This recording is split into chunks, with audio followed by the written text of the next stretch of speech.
listening to WJOB 1230 AM and 104.7 FM in Hammond, Indiana. And it is a pleasure to be here with you as I am every Wednesday morning on the morning call with Tom Dabertin. And I want to say good morning to Lynette. And I have to say, Lynette, that table behind you, underneath the logo, it needs like a bowl of fruit. Maybe you need to ask Jed about that. So let's begin with traffic and weather. And I can tell you the traffic doesn't look bad in the Chicago area right now. Really, everything's moving just fine. Looking at 8094, I-65, the Indiana Toll Road, Klein Avenue all look good. Going across the line into Illinois, the Chicago Skyway, the Dan Ryan, the Bishop Ford, all are in good shape as well. 294 looks good. Actually, there are no slowdowns anywhere in the Chicago area except the northbound Kennedy Expressway. So we're in pretty good shape at the 6 o'clock hour. And with that, let's talk about weather. Oh, sorry. No problem. I was getting a drink.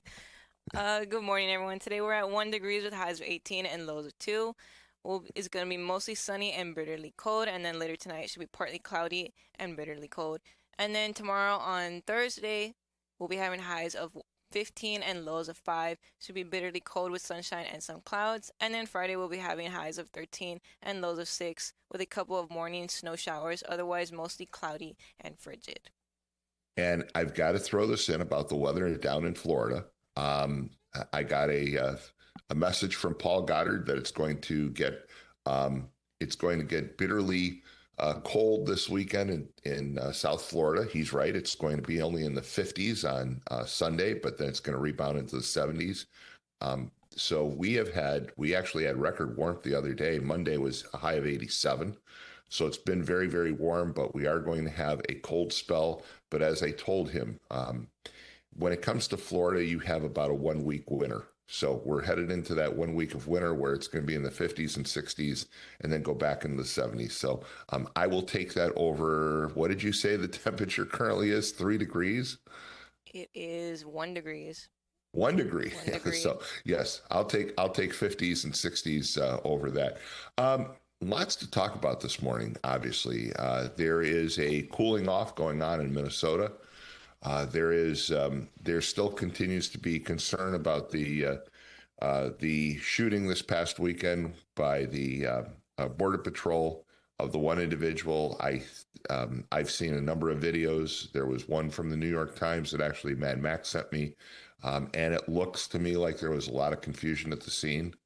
And it's just an unfortunate situation. And I'm glad that President Trump and Governor Walz and others are trying to temper down the emotions in Minnesota right now. There have been some points made the last few days on social media about comparisons to things like Waco, Texas. And that was certainly a low point in American history, and I would hate to see that repeated by any means. Getting closer, going locally to home, NIPSCO continues to be a big issue. And one of the things that I mentioned last week, and I still don't see it, folks, is I'm not seeing the outpouring of opposition and upset from local politicians. I'm sorry, but I'm just not seeing it. I'm looking at social media, and I see lots and lots of comments from a lot of people, but I'm not seeing a lot coming from local politicians. So where are they on the NIPSCO issue? People are hurting. This is a crisis. The cost of utilities has just dramatically increased, and I'm just not hearing the outcry that I would think you normally would hear from local politicians.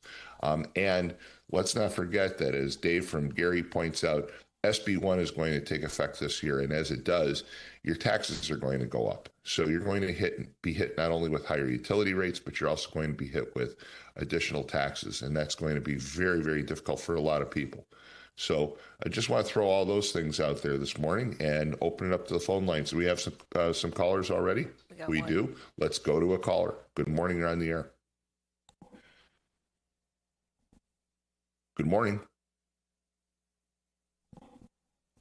Are you there?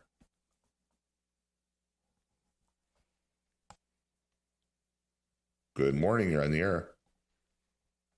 We might be having some issues with the phone. Okay. So I will try to figure either that's them or that's us. I will try to figure that out. All right, so we're going to go ahead. We're going to continue to talk as Lynette works on the phone system. Bear with us for a few minutes.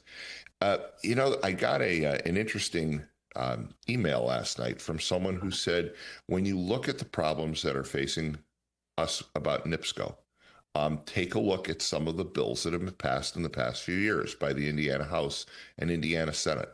So there was Senate Bill 424, which allowed NIPSCO to pass on data center expenses to consumers. Then there was another bill that allowed utilities to recover costs for new generation projects, including upfront development costs for the SMRs, which are the package reactors that we've talked about before on the show. My son has talked about.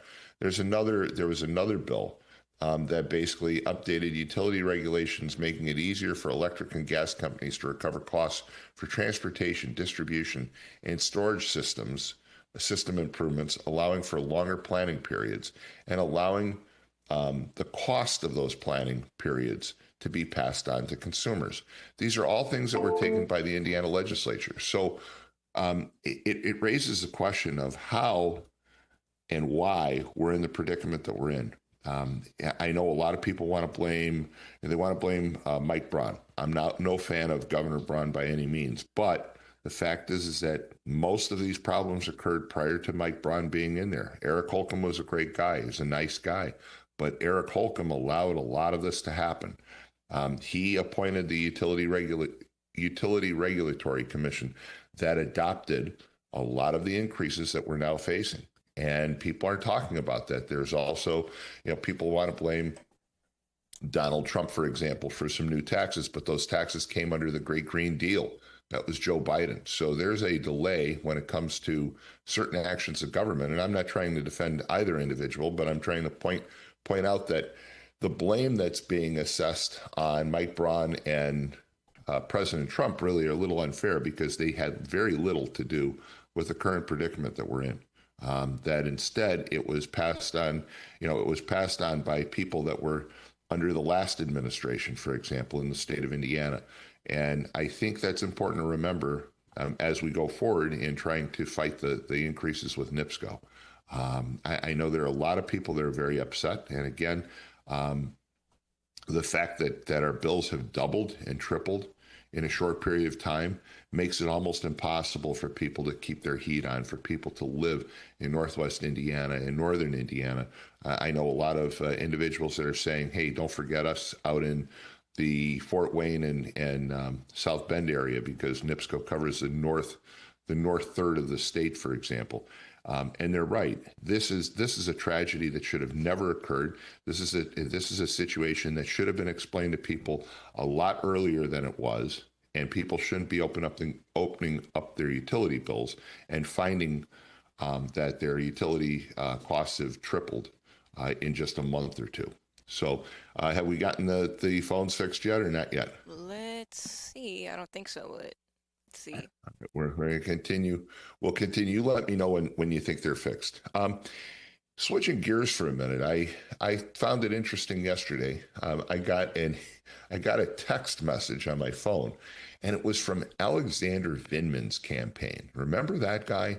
The guy that basically was the interpreter on the call between President Zelensky and President Trump during Trump's first term, who claimed that Trump had basically committed treasonous acts by demanding certain things in return for support for Ukraine, and it led to Trump's first impeachment.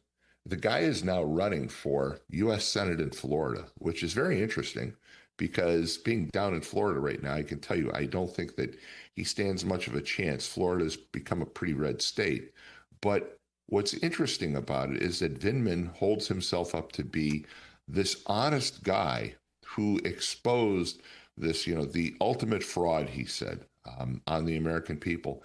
And he's been discounted by just about everyone. So I guess anybody and everybody can basically claim a political position if they want, because I'd be surprised that Alexander Vindman would ever have a chance winning anywhere, let alone in the state of Florida, which just seems very, very bizarre. I mean, for someone who is as entrenched in the Democratic Party as Vindman is. He even joked about his role in the impeachment in a couple of television appearances, that he thought it was funny that he may have lied to Congress, and now he's going to run for a U.S. Senate seat. That seems very bizarre to me. So as we work to get the phone lines I think we got it working. now. Okay, I think we have them working, so you can call in at 845-1100. Again, 219-845-1100. A couple of people from Illinois have said, make sure you mention 219, Tom. So 219-845-1100 is the number to call, and we'll be glad to take your calls. We're going to be here until 8:30, and then at 8:30 is the Town of Dyer show, and I think Bob Starkey will be part of the cast. So familiar face on WJOB as part of the Town of Dyer show at 8:30. So give us a call. Phone lines are now open, 845-1100. And again, we can talk about anything that you want to talk about. I'm just throwing out issues for us to get started this morning. It's really up to you as to where you want this show to focus on this morning. But again, there are a couple of major issues, NIPSCO being the local one. I would not discount the impact of SB1, folks. I'm telling you. That's another shocker that's going to occur later this year. And then, of course, there's the situation ongoing in Minnesota, which looks like it may have been tempered down a little bit. And I hope it is. Again, when we talk about going after illegal immigrants, the focus should be on the people that have done harm, the people that have committed crimes here. That should be the focus. I think Governor Walz and Mayor Frey have made mistakes by not working with the federal government, as do other states. The state of Indiana does, the state of Florida does, for example, two places I'm familiar with. And you don't see the protests, you don't see the street battles that we're having in places like, lost my camera for a second. That was me. Yep. Let's see if I can bring it back. That was totally on me. There we go. You don't touch a plug. But that was my mistake. But again, you don't have to have those street battles. If you're only going after criminals, people shouldn't be protesting to protect criminals. If the person's here illegally and the person's committed murder, rape, assault, robbery, burglary, those are individuals that don't belong here. But at the same time, to have some of the problems that occurred in Minnesota, I think are avoidable in the future. 845-1100 is the number to call. Do we have a caller now Yes, we do. or not? All right, let's go to that caller. Good morning. You're on the air. Oh, just a second. There you Hey, go. good morning, Tom. I don't know if you can hear me. There's some really bad feedback here. We can hear you just fine, actually. We can hear you fine. Yeah, I'm getting feedback, Tom. I'll try to give you a call back later, okay? All right. Bye-bye. All right. Well, now we've got feedback. So I'll tell you what, why don't we do this? Why don't we take a quick break? Let's see if we can just get things cleared up on the phone lines, and then we'll come right back. So if that's okay with you, Lynette, why don't we do a quick break? You're listening to the morning call on WJOB 1230 AM, 104.7 FM. We'll be right back. Life's biggest challenges don't come with a warning. When legal issues arise, whether it's a car accident, personal injury, criminal charge, or representing you before municipal boards, you need a trusted advocate on your side. At Westland & Bennett, we listen first because your story matters. We provide strategic, personalized legal solutions to protect your rights, your freedom, and your future. Peace of mind starts with a conversation. Call 219-440-7550 today for a free consultation. It's the simplest expression. The smallest thing that changes everything. A smile. So easy. A smile lights it up. Apologizes. And welcomes unconditionally. Because the shortest distance between two people is a smile. Thank you. Strachan Van Til, where making life easier starts with a smile. Are you sausage curious? Who's ready for Polish? Big Frank Sausage has the very best Polish food in the region. You had a mouthful of Big Frank sausage? We have a full bar, dine-in, carry-out, delivery, and catering available. I've had a mouthful of Big Frank sausage. I've got a mouthful of Big Frank sausage. 219-378-9556. Smacznego i na zdrowie. Who's ready for a Polish? For over 100 years, Roofers Local 26 has been keeping Northwest Indiana dry and safe. Since 1919, our highly trained members have built a reputation for skills, safety, and reliability. With a 4-year apprenticeship and certifications in OSHA safety, first aid, and CPR, we deliver quality you can trust. When you need roofing done right, choose Roofers Local 26, protecting what matters most for over a century. For more information, visit www.roofers26.com. All right, we're back, and I just got a text from somebody who mentioned that Mike Andrade and some of the other senators and representatives from Northwest Indiana have been introducing amendments and bills, amendments, and amendments and bills in the Indiana legislature to try and address the NIPSCO issue. And I applaud them and support them. When I say local politicians, I'm not talking about our state reps or our state senators. I think they're well aware of the situation. I'm a little surprised that we're not hearing an outcry from the local elected officials, the ones that are at the city level or town level, the municipal people, the county people. You're not hearing a lot of comment from those individuals. And that's a little surprising to me. I know that a lot of people want to go onto social media and they want to, for example, vilify Frank Mervan over the NIPSCO issue. But Mervan really has nothing to do with the NIPSCO rates. I mean, very limited. Yes, he did vote for some taxes, some additional taxes that the federal government put on utilities. But for the most part, the utility issue is a state issue. It's a local issue, however, because it's affecting local residents. And I just find it somewhat contradictory that some of our local elected officials have an opinion on absolutely everything. We talk about everything from the bears to the federal government. But when it comes to an issue like NIPSCO, they're silent, and I wonder why. So 845-1100 is the number to call, and I think we have some callers, so we'll try the callers again. Good morning, you're on the air. Yeah, can you hear me? I sure can. Hello? Yes, I can hear you fine. Good. Everything's good on this one.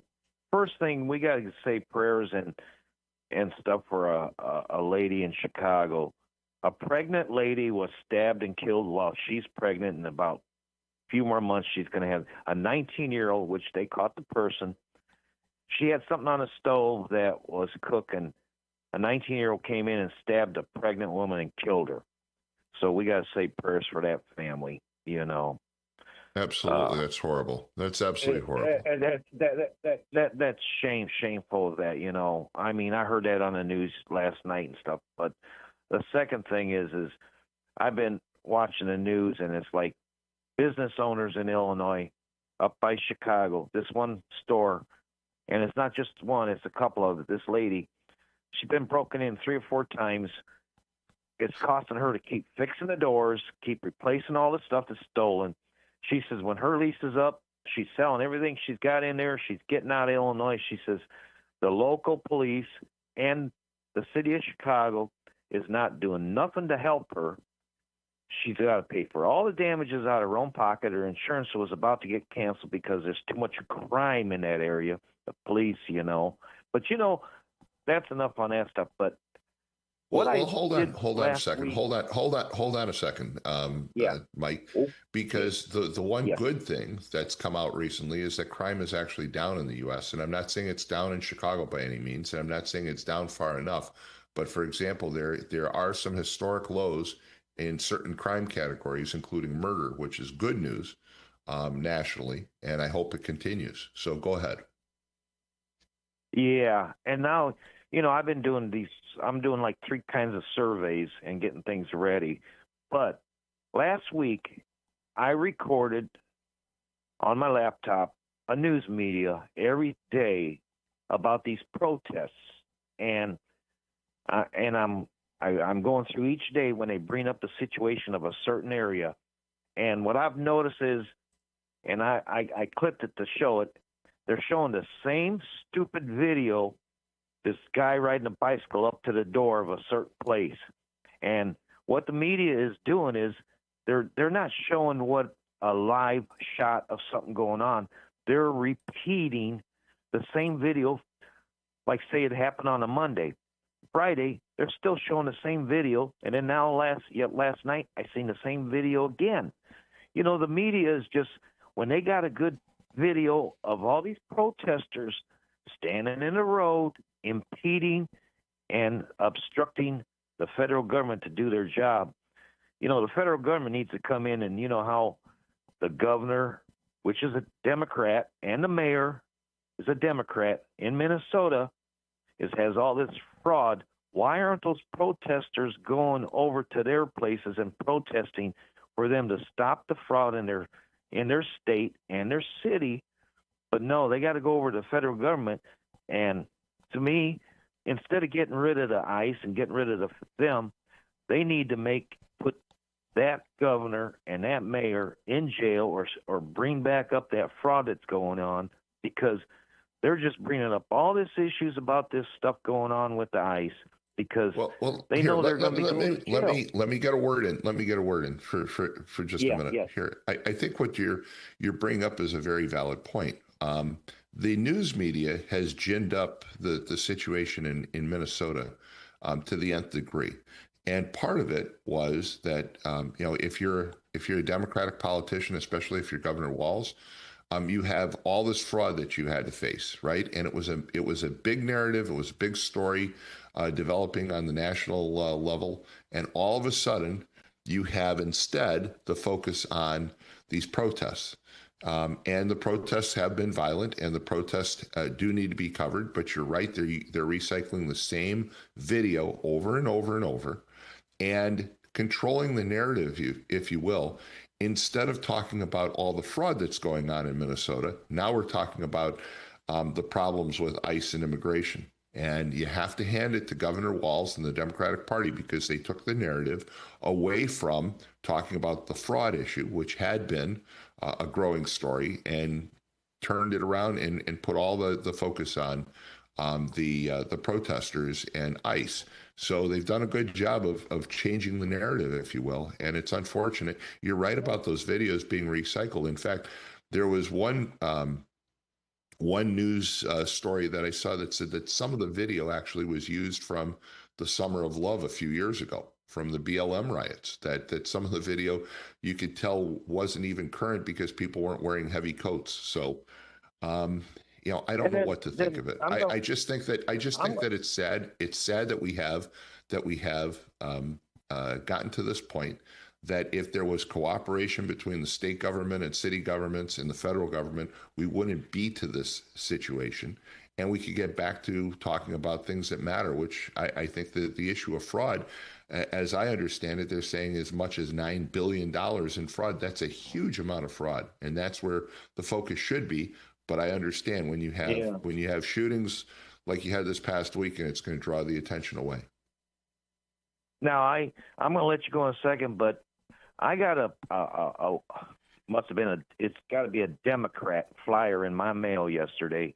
Carolyn B. Jackson, a state representative, is going to be at the Whiting Town Hall February 7th. Putting on the back, it's showing like utility. It's going to talk about this, but basically, I can tell you what this is going to be. I am hosting a home buyer seminar. Now, I've got the list now of people that are going in and going to the county and then the courthouses to register for the primaries and everything. And I'm watching, and, like you said, we need our local elected officials, all of them, not just certain ones. All of them, get out their fannies and get down to Indiana. And, like I say, we had elections, I vote by my pocketbook. When the eggs are less than $2 a dozen, when the gas is about $2 a gallon, milk is cheap, I'll say that the government's doing something for me. But this election, which I've been having meetings with three trucking companies already, I got 3 more next week to do with. And we're all getting ready to figure out who, when the midterm comes up for the state of Indiana, all of us truckers in Northwest Indiana are paying NIPSCO bills. we're having a high cost of tire repairs, truck repairs, and everything. And if these local officials that are elected are not going to do something for us people here in Indiana, I guess us truckers, we're going to put it this way: the ones that want to be elected, that are in there, they just might have to start getting boxes to pack to move out. I will mention. I will what? mention to you that you mentioned Carolyn Jackson. Carolyn Jackson's a state rep. She usually holds an annual public forum in her district. She's holding it at Whiting Library, I believe you said, on the 7th. And I would venture to guess that the majority of the focus of that meeting is going to be on NIPSCO utility bills. I have no doubt about that. I think that's where the focus is going to be. She probably had that printed before the NIPSCO issue blew up. Are you going to keep your pool in good order when you get back up here next year because of the high cost of operating that pool with NIPSCO? Actually, NIPSCO bills, as I mentioned before, the pool actually kind of runs itself. It's a very, very small cost because pool pumps are quite efficient, and it doesn't need to be heated. Once it gets warm, it stays warm. So I'm not worried about the pool. I'm worried about everything else. Yeah. I'm worried about my air conditioning. I'm worried about my heat. So hey, Mike, thanks for the call. Okay, well, everybody out there, due to the cold weather and then all this wonderful weather we're having, everybody just be safe, be careful. And like I always say, check on others, make sure everybody's okay. It's a good point. Thanks for the call. 845-1100 is the number to call. Lynette, do we have additional callers? We do. We do? Well, let's go right to those callers. Good morning. You're on the air. Good morning, Tom. I'm not used to that kind of beep. Yeah, I'm not used to that kind of beep when you're put on the air. But the same spineless guy that didn't stand for the DJ Daniels is responsible for this NIPSCO hike and the new Green Deal, along with Holcomb. And I'm going to keep reading this till this guy gets voted out. And if he don't, people shouldn't cry. Buried in the Inflation Act, as Joe Biden likes to call it, was a $6.5 billion natural gas tax that will stick to Hoosiers with higher utility bills. This weekend, Congressman Frank J. Mervan had the chance to repeal it. Instead, he doubled down. And the reason why he doubled down, if you go to MX Cartoons, the guy that did Shoe Leather Traffic, the dummy that everybody thought was a dummy, was MX. And he showed you how to look up the campaign funds. This might answer your question, okay, Tom? Why ain't these officials showing up? The official that got the most money from NIPSCO was the same guy that didn't stand for DJ Daniels, and that's Frank Mervan. And I don't mind putting another Democrat in. I'm not saying you have to put a Republican in. I'm okay with another Democrat. But this guy's got to go. This guy was also for defunding the DHS, Department of Home Security. And it's just everything he does. He's a soldier for Nancy Pelosi and the Democrats. But the worst one was not standing for the kid. I heard the kid had another surgery. When you get older, and I'm older than you, Tom, and I don't mean to reinforce this, but, man looks back at his life and he says, you know what, I was very wrong about doing that. I should have done this. I agree with you. I totally agree with you. I think that it's really sad, and I did hear the same thing that you had heard. I've seen several news reports that say that DJ Daniel, excuse me, I had a little trouble talking today. What else is new? Has had to have more surgery, and I think it was a pathetic situation when he didn't stand for him. I don't think there's any other way to describe that. That was totally wrong. Now, I've been told that Mervan has, basically apologized or made comment at a town hall hearing somewhere out in Wanata about it, but I've not seen any posting on his Facebook page, for example. So, it's still, to me, it's secondhand. Sometimes in life you need a little courage, and he doesn't have any. I'm okay with another Democrat. As far as which Andre Democrat, and Carolyn, which Democrat, wait a minute, which Democrat do you think is going to take on an incumbent sitting congressman? Regardless of the fact that he didn't stand for DJ Daniel and that he just voted against funding for the Department of Homeland Security and some of the other things that you brought up, who are you going to get to run for that position? It's going to have to be a Republican, and it's unlikely that a Republican is going to win, given the way that the first district is currently drawn. That's just what I needed to hear. So we're stuck with this guy. Now Mervin's going to get some more money for the airport. And I know what you said, it's federal money, but federal money is our money. And, it's just another project that isn't going to work. The train hasn't even started up. And with this 1.2 you're talking about the money for the additional money for the airport, right? Yeah. I look up the debt every year, and I'm too scared to. I got to admit, I got to get a little courage. Probably when it gets a little warmer in the spring, like I did last year in April, I'll look up the debt.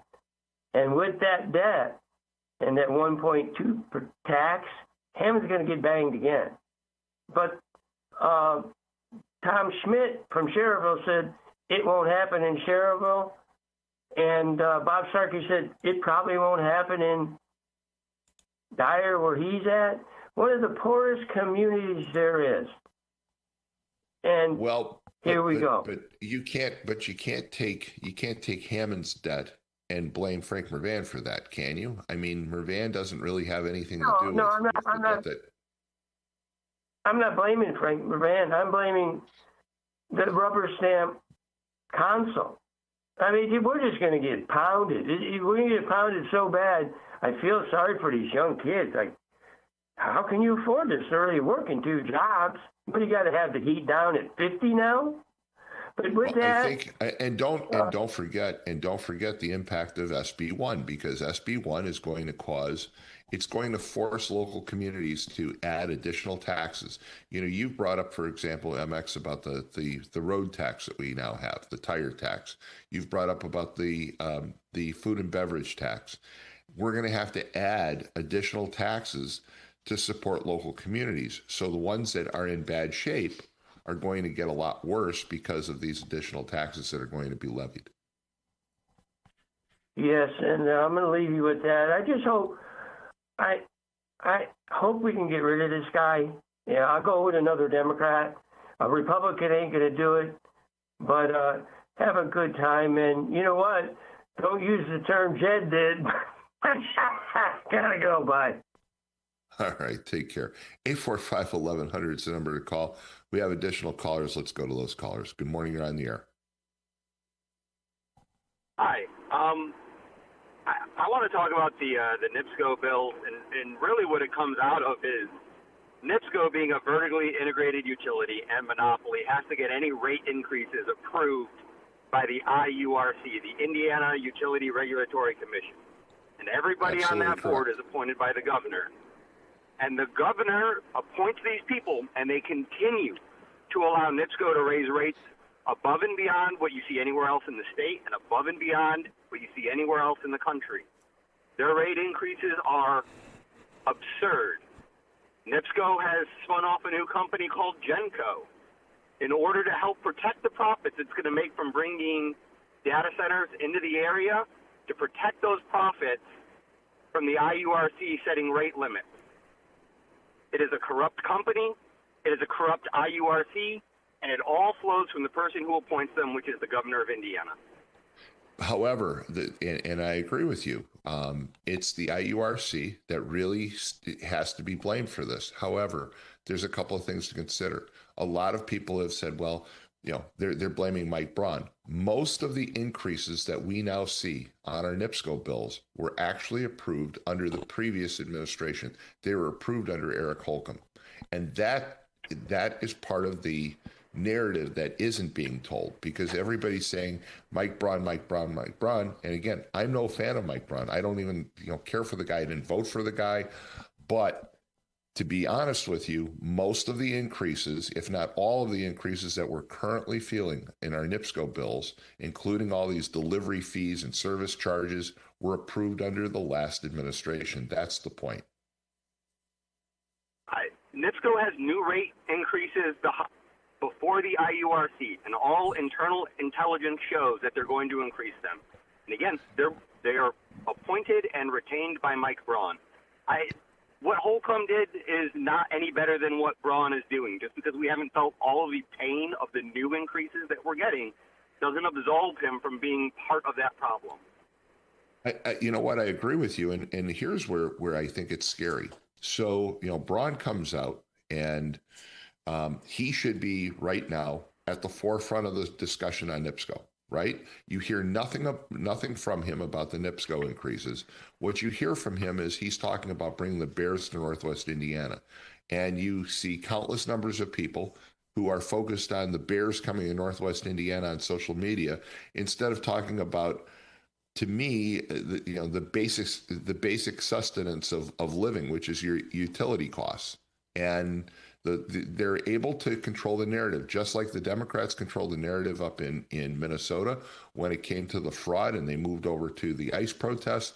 You're seeing the same thing done day in and day out at every single level throughout this nation, where the narrative, the focus of the media goes from being on NIPSCO to bring the Bears to Northwest Indiana. I could care less. I'm a lifelong Bears fan. I could care less where the Bears play. I don't care if they play in a muddy field.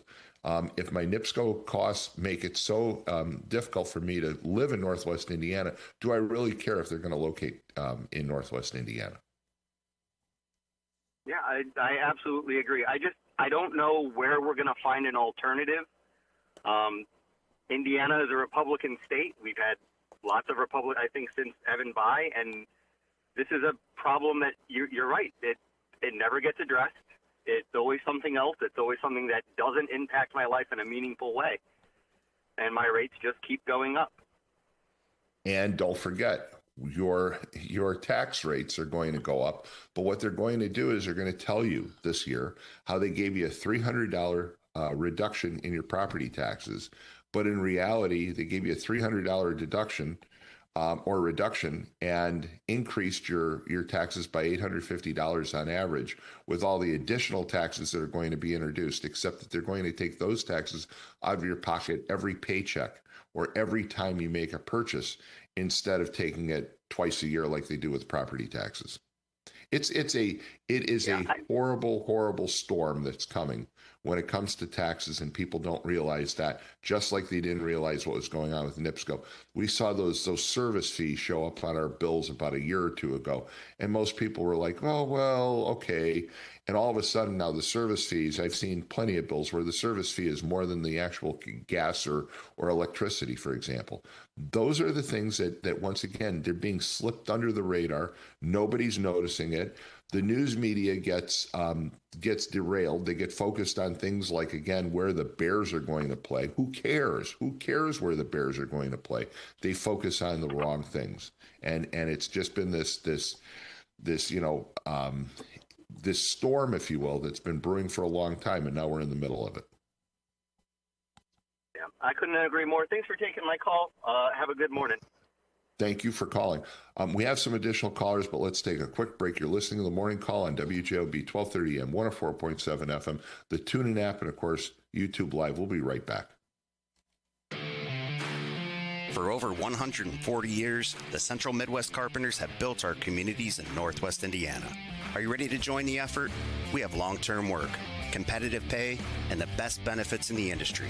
We pride ourselves on innovative training and commitment to worksite safety. Earn as you learn as an apprentice. A solid career built on a solid legacy. For more info, go to carpenters.com.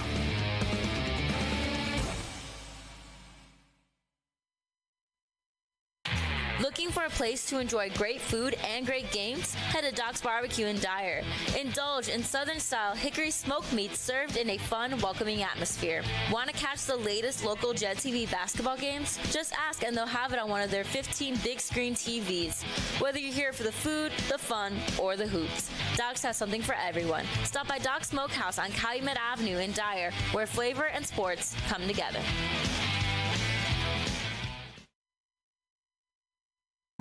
For a fast and friendly car wash, go to Easy Clean Car Wash. Open 7 days a week in 4 convenient locations: Highland, Griffith, Cherville, and Lansing. Free vacuuming, air freshener, and a towel with every wash. It's fast, safe, and gentle. For more information and hours of all our locations, visit myeasyclean.com. Also, see how you can wash your car daily with our $10 Ultimate Wash for only $19.99 per month. Give your car the best clean at Easy Clean Car Wash.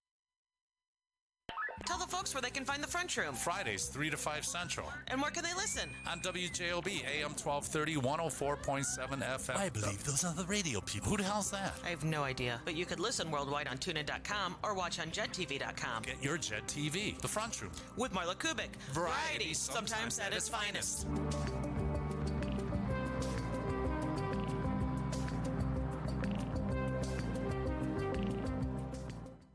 All right, we're back. And just a quick update on traffic. Starting to build on the Dan Ryan. If you're headed into downtown, you're going to start seeing a slowdown about 43rd. You also see somewhat of a slowdown on the Bishop Ford north of Lake Calumet. But otherwise, it looks pretty decent this morning. 80-94, I-65. The Toll Road and Klein Avenue all look great. 294 over into Illinois looks good as well. So does the Skyway. Your best bet going into the city from Northwest Indiana, once again, is Lakeshore Drive. With that, let's get back to the calls. Good morning. You're on the air. Good morning. Yeah. Yes. About 2 or 3 years ago, NIPSCO sent out a letter to the consumers, and the letter basically said, well, we're going to be doing some changes to the energy sources that are available, but eventually it's going to be energy is going to be cheaper. And I called into WJOB, and I warned the audience, you're going to get raped with when it comes to the price of energy. And if you want to know how that's going to happen, look to California. California went whole hog into clean energy, save the planet, the whole 9 yards, and they're being raped, and the energy sources are not even reliable out there. But as you say, Walt, I mean, people don't pay attention. Just jump in. Let me just jump in and say I remember those conversations. I remember you bringing this up 3 years ago. I do remember you saying that that you were concerned that NIPSCO was patterning itself after California, and look at the problems in California. So continue. I do remember you saying that, though. Well, that's the message I can say. Let me switch to another subject, and that is what's going on in Minneapolis. Yes. Remember where Black Lives Matter insurrection started, in Minneapolis. But across the country, the Trump administration is working with local authorities, state, local, city, and so forth, mostly Republicans, but there are, in terms of dealing with this issue, and including Memphis, and that they are, it's going very smoothly. Now, the media, this is the price we pay when 90% of the national and big city media is dominated by Democrats. It's hard for Republicans to grab hold of the narratives, as you say, because it is so overwhelmingly dominated. Print media, TV, etc. It's, you know, there's a huge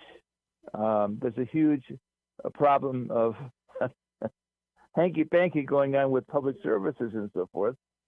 And I have relatives live up there, and I've visited them many times over the years. And I got involved with a magazine called it's oriented toward conservative take on Minnesota politics, and they've been warning for years about the growing problem of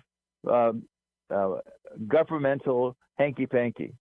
And well, a couple of things to point out. First of all, a lot of people say, well, boy, they can't believe this is happening in Minnesota. But Minnesota historically has been a very liberal state.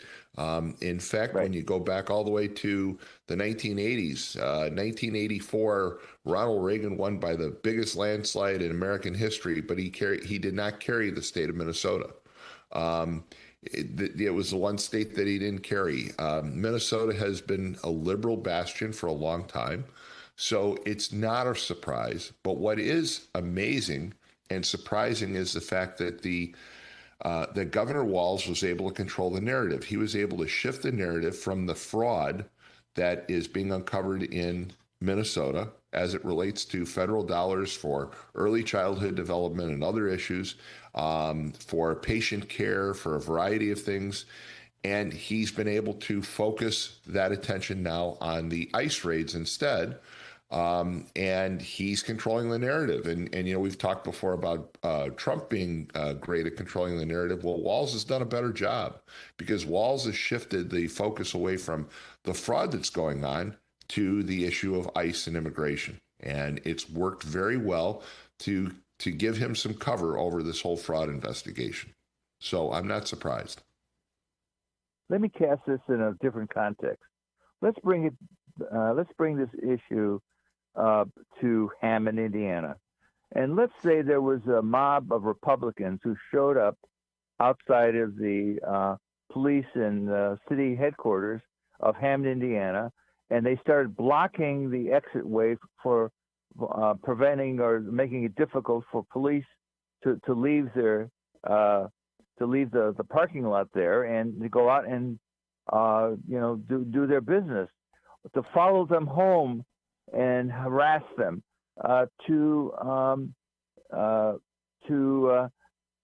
anybody shows up to go to work, they blow whistles in their face, they spit on them, they throw rocks at them, and so forth.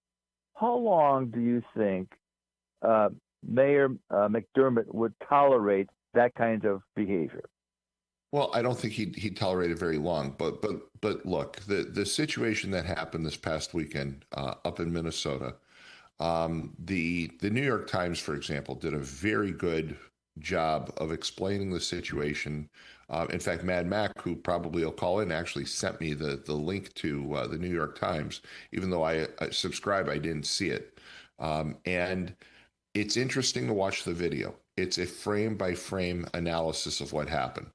And what it appears now is that there we go again with my video. I know it's driving Lynette nuts. I'm going to, during the next break, Lynette, I'm going to switch cameras. Sorry about that. But when you look at the analysis, most likely what happened is there was some confusion at the scene. When you've got people that are armed, you've got all the pressures and all the protests that are going on, something's going to crack and something's going to give. I don't think that there was a justification based on, Monday morning quarterbacking, if you will. That situation, I don't think the shooting of the nurse was justified. I think there was a lot of confusion at the scene. It looks to me like one of the officers hollers gun, gun, gun, and it causes other officers to respond. So it's a tragedy. There's no doubt about it.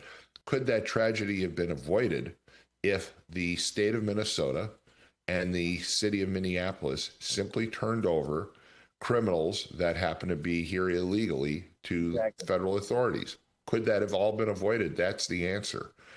You don't see those problems occurring in Indiana. You don't see them occurring in Florida. You don't see them occurring in a lot of states where there's cooperation. And again, protecting people that are criminals is beyond me. All right. You can argue all day about people that are here illegally and that they're producing taxes and they're doing all these things, and that's one thing. But when you're talking about hardened criminals don't belong anywhere.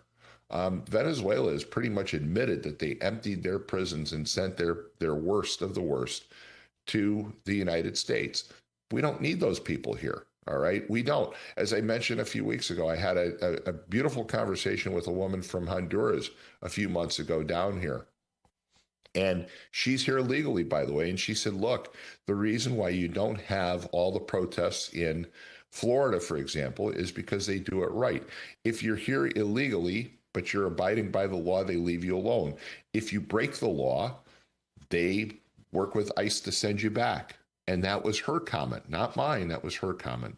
And I think it once again, the problems that are occurring in Minnesota and that have occurred largely is to control the narrative so that the focus is on immigration instead of on the fraud that's going on within the state of Minnesota. Could I raise a question that's a little more, quite a bit more positive, and that is, I was watching a travel show a couple of days ago, and it dealt with Southern Florida, and where you have a home, and I think you're calling from there. You're speaking there from there now. Are you have you ever been to or familiar with Murakami Museum in Japanese Gardens? No, I'm not. I have to say I'm not. Where is that located? It's in Delray Beach. Oh, they have not far an at all. art center. Pardon? It's not far at all. Yeah. They have an art center, art museum.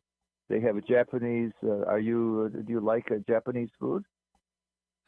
Walt, I've mentioned before, I'm not real adventurous when it comes to cuisine. I'm a meat and potatoes kind of guy. Give me a meatloaf, give me a beef roast, give me chicken with lots of creamy sauce. Those are the things I like.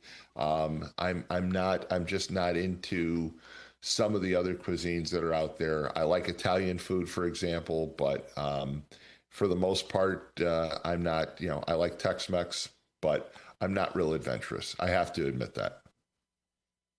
Well, adventurous for me is a brand called Frito-Lay.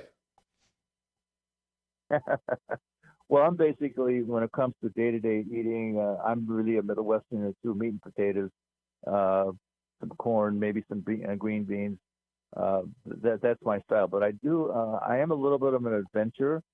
When it comes to eating out and paying for somebody to bring it to my table, other than my wife, I really like to try different kinds of foods. One of the great things about Chicago is we have restaurants from places countries that nobody has ever heard of before. But if you're not a food adventurer, I think that there was back when Mayor Daley was mayor of Chicago and he was trying to bring in the Olympics. I believe that he said that there are more than 130 different ethnicities represented in Chicago, and he made the statement that every single one of them also operates restaurants so that people can enjoy those 130 different ethnicities and cuisines. So you're right. There's a plethora of opportunity when it comes to being adventurous and enjoying different ethnic cuisines. With me, even when I talk to some of my friends who are Hispanic, they laugh and say, well, the stuff that you eat really isn't Mexican food. The stuff that I eat is manufactured Tex-Mex food that Taco Bell and others came up with, and everybody emulates. So I'm just not adventurous. But on the other hand, if it's made by Frito-Lay or if it's made by Hershey's or one of those companies, if it's junk food, I probably could tell you all about it. Well, the thing that kind of educated me to the interesting aspect of food from around the world was my tour duty with the Navy, traveling around the world. And sure, and you got exposed to things that you'd enjoy. Here's a guy that went to China some years ago for 12 days and basically found every McDonald's in Beijing. I could tell you exactly where they're located. So It's just the way I am, Walt. Hey, thanks so much for the call. Appreciate it. Sure enough. 845-1100 is the number to call. We've got another caller, so we'll go to that caller. Good morning. You're on the air. Tom, good morning. Good morning. The media allows Governor Walz to control the narrative. Just like on this radio station, the liberal owner allows it to go one way or another. He had the audacity to, yesterday, with all due respect to an 80-something-year-old professor, to ask Walt, would you have shot that young man? Seriously? No talk about the Somali fraud. Let's divert. And Walt, would you have shot him? Are you kidding me? There is the perfect storm. The news media for years has been, the legacy media that we're talking about, has been in bed with certain elements of the political system in the U.S., and they have basically glorified things that you and I and the average American don't believe in. Everything from transgenders playing in women's sports to a whole host of things, and they've gotten away with it. And people continue to turn them on and view them every night. And whether it's David Muir or the new talking head on CBS, they buy into it. And at the same time, you also have the talking heads on stations like Fox, who basically, you can watch Laura Engel or whatever her name is, and she, no matter what happens, she's going to give you a positive spin from the Trump administration. And it's sad. I just want the news. I don't really want anybody to tell me what I should think. I want to be able to think on my own. And so if I think if it's something that the Trump administration did that's well, then I want to make that decision. I don't want somebody to tell me that I should think that way. The same thing on Walz. I mean, if he does something great, wonderful. But tell me what he did and let me make that decision. And unfortunately, the news media for years has been part and parcel of crafting the agenda in the United States, and it's wrong. But to answer Walt's question, how long would Mayor McDermott put up with it if they were coming into Hammond? Your mayor, Mayor McDermott, said he doesn't want ICE here. He went on to say that if he was going to do a hire in Hammond and the person had ever had anything to do with working for ICE, he would never hire him. So we can't have it both ways. Well, who's going to protect people from these pedophiles and these murderers and everything else if law enforcement doesn't do it? And would ICE's job be any easier if all they had to do was concentrate on going after that warrant for the criminal instead of fighting the crowd along the way?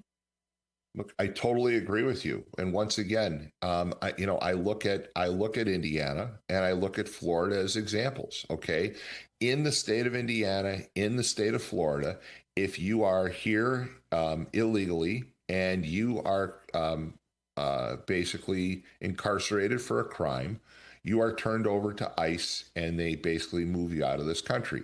That's the way it should work. At the same time, I think that it's wrong for what ICE didn't do themselves any favors. They didn't. When they started going after people, they didn't have warrants. They didn't have criminal records. That's not what most people expected the Trump administration to do. And they also played into the narrative.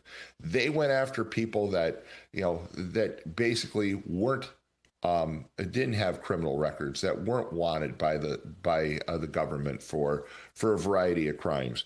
And again, it's just the perfect storm. They created this problem up in Minnesota, and I think it's largely to cover over the fraud that's going on. And you can blame the news media, you can blame Governor Walz, you can blame Mayor Fry, but at the same time, you also have to blame the Trump administration because they were drinking the Kool-Aid that was being given to them. They weren't smart enough and astute enough to say, hey, wait a minute. This is not playing to our benefit. We need to control the narrative. We need to get the information out there. How many people, for example, has ICE captured in Minnesota that had criminal records. It's tens of thousands of people, but that information hasn't gotten out there. It hasn't gotten out there because, once again, the Trump administration allowed Walz and his group to control the narrative instead of vice versa. And the news media is to blame in this like everybody else. Tom, put yourself in that ICE agent's shoes. He goes after somebody that has a warrant, and while he's in that home, there's somebody there. Are they there here illegally or legally? And if they're here illegally, he scoops them up along with the guy that has the warrant, correct? Tom, bottom line, they did not enter our country legally. And you and I, while we complain every day about NIPSCO, we are also paying for them. You know, wait a minute. You want a response? Let me respond. So you're right about that. Okay. We've spent a tremendous amount of federal dollars and state dollars on housing and caring for all these illegals that came in under the Biden administration. That was established, the last couple of years.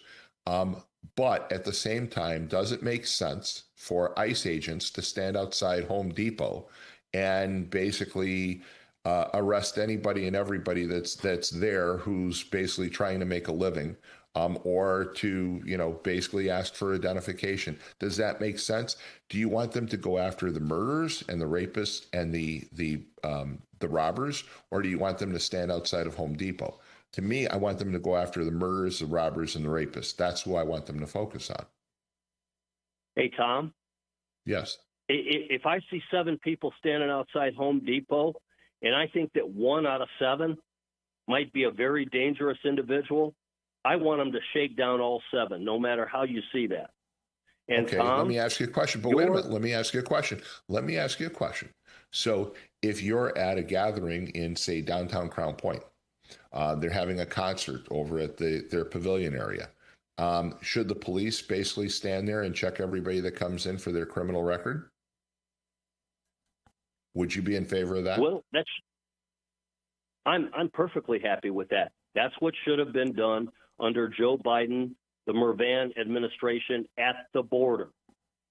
At the border, yeah, absolutely. Absolutely. I agree with you there. But I'm saying, you said, that you would rather have them go after the 7 people standing outside of Home Depot, one of whom has a criminal record. And my point is, but would you want them to do that at a concert in Crown Point, and not just illegal immigrants, but to go after anybody and everybody? I mean, we don't screen society that way. We target criminals, right? We go after criminals, and there lies some of the problem that's been going on in Minnesota.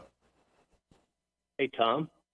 Yes. If you go into a pub, you're probably asked for an ID just to prove your age, correct? Even though at my point, not anymore. At 60-something years old, because they don't want they don't want excise coming into their establishment and shutting down their restaurant because they served illegally. So am I all for it? Yes, show my ID, here I am. I'm good to go, have a good time, enjoy the concert? Absolutely. Tom, you're a learned individual. You are very intelligent. Please tell me that you are not naive enough to believe these crime stats coming out of Democratic cities. We saw how they were manipulated. But I think that the crime stats that just came out from the Trump administration and the FBI, and they're saying that the number of murders, for example, is at an historic low in the United States. They're saying that. So the Trump administration is now saying that crime is at an historic low. They're attributing a lot of their efforts, and I think it's probably true. I think that some of the things that they've done to go after some of these gangs, whether they're homegrown drug gangs or foreign drug gangs, I think that has made an impact. I think that's a very positive narrative that the Trump administration should promote. So I disagree with you. I think that crime is starting to go down because some of the things the Trump administration is doing is working. The fact that we have a secure border makes a lot of sense. The fact that we went after the drug dealers and the drug transfers in the Caribbean, I think helped drive down crime. I really do believe that. Yes, I believe that to be the case. So I don't think that you can say that the numbers are all basically fraud. I know that there have been some fraudulent numbers in the past, but the Trump administration is saying they're pretty accurate right now. So I'll give them credit for that. Tom, I will agree with you on that. But let me show you how the feeder system works in all of this. If you have a Democratic mayor and a Democratic prosecutor, they are going to change those stats so that they can retain their positions. For example, if it's a homicide, can we first kind of slide it over into the aggravated assault category to make us look better? Can we put if you're talking about the city, if you're talking about the city of Chicago, you're absolutely right. If you're talking about the city of Hammond, I don't believe that the city of Hammond is changing its numbers. I don't think that the Hammond Police Department would stand for it. I think that those numbers are pretty accurate. I think that the numbers in Highland and Munster and St. John and Lowell and Crown Point and in Northwest Indiana, I think those are pretty accurate numbers, yes. Do I believe any numbers that come out of the city of Chicago? Absolutely not. And that's what I'm talking about. I'm talking about major cities and major crime and the stats they're pushing forward. Look at the look at the stats under Indianapolis PD and all the bargains that are the appeals and bargains and plea agreements that have happened, so we don't actually do anything to the bad guy and punish him. Don't believe those stats coming out of Democratic cities. Go ahead. Look, I was never able to get him to do it. He declined, but I have a very good friend who was a Chicago homicide detective for years. And when he retired, I tried and tried, this was a year ago, to get him to come on and talk about what really goes on in the city of Chicago. And you're absolutely right. They manipulate those numbers constantly. You know, the case isn't a case of first degree murder. The fact that I just walked up to you and put a gun to your head, it becomes one of, well, it's aggravated assault that ends in death.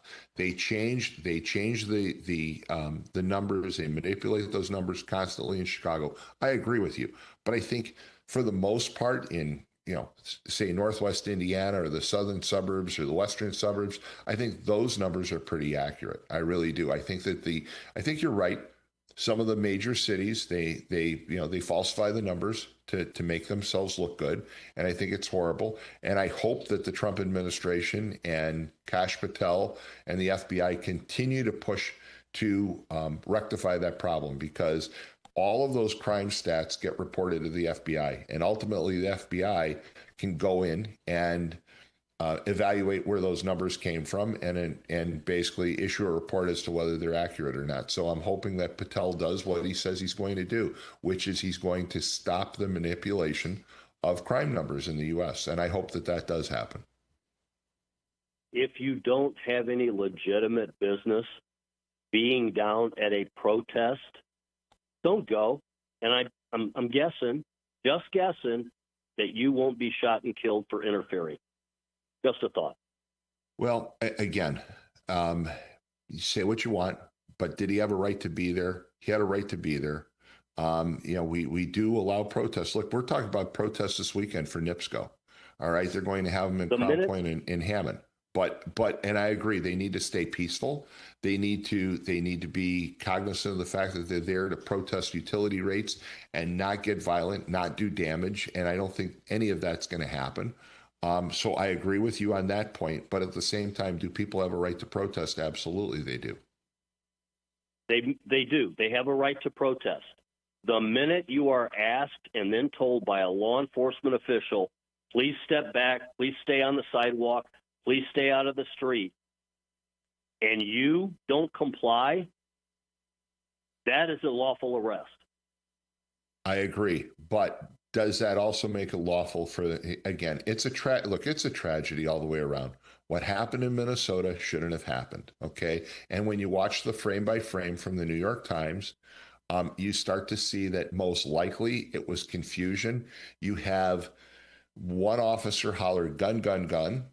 All right. So the other officers hear gun, gun, gun, and they see the gun, and there's some assumptions made. And I know plenty of police officers, and a lot of them are good friends of mine, and they tell me all the time, look, you have to realize that, we're making split-second decisions, and we can make a mistake. And when you have all the additional pressures of the protests and people screaming, you raise that level to the fact that people are going to act. You raise the chance, at least, that they're going to act in the wrong way. And I think that's what happened in Minnesota. And it's unfortunate all the way around. I'm not blaming ICE. I'm not blaming Border Patrol. I'm not blaming anybody. I'm thinking that all the way around, what happened should have never happened. You're right. When police say, okay, get back on the curb, stay out of our way, you need to heed that warning. They're armed. They're having to make split-second decisions. Don't egg them on. Don't create such pressure that somebody snaps and makes a mistake. And I think that's what happened in Minnesota. I really do. I think it's tragic. Lastly, still waiting for Congressman Mervan to come on your show and take calls and tell us why he doesn't support law enforcement and other things. Well, he's always welcome to come on, but I don't think that's going to happen. Hey, thanks so much for the call. Well, let's take a quick break. It's the Morning Call with Tom Dabertin on WJLB 1230 AM, 104.7 FM, the TuneIn app, and YouTube Live. We'll be right back. If you're thinking of finishing your basement, installing outdoor security cameras, or your business has plans to break ground on a new project in 2024, Powering Indiana, Lake County is your source for the region's best electricians. With IBEW, Local 697 electricians, you're choosing the highest level of safety and reliability. Visit poweringindiana.org today and ensure your project is in the hands of skilled professionals.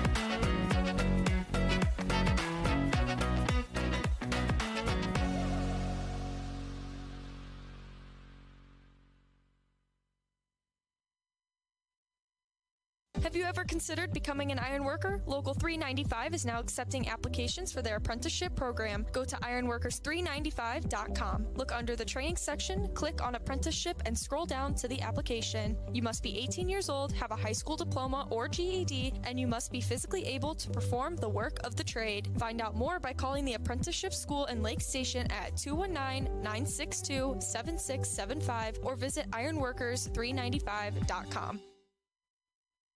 Do you like to work with your hands, creating something from nothing? Then think about Laborers Local 41. You'll get 432 hours of apprenticeship training, all while earning a wage with benefits and incurring no student debt. You'll travel to different job sites, learn tons of skills, and in a lot of cases, be the first one on and last one off a job site. It all starts at laborers41.com.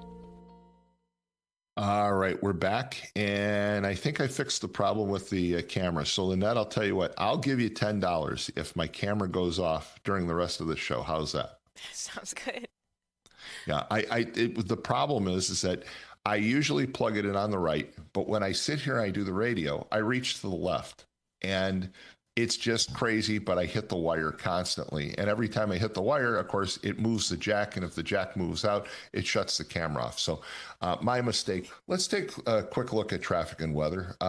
Traffic is building on the Dan Ryan right now. It's really starting to build all the way back to the Skyway. It's also becoming problematic on the Bishop Ford.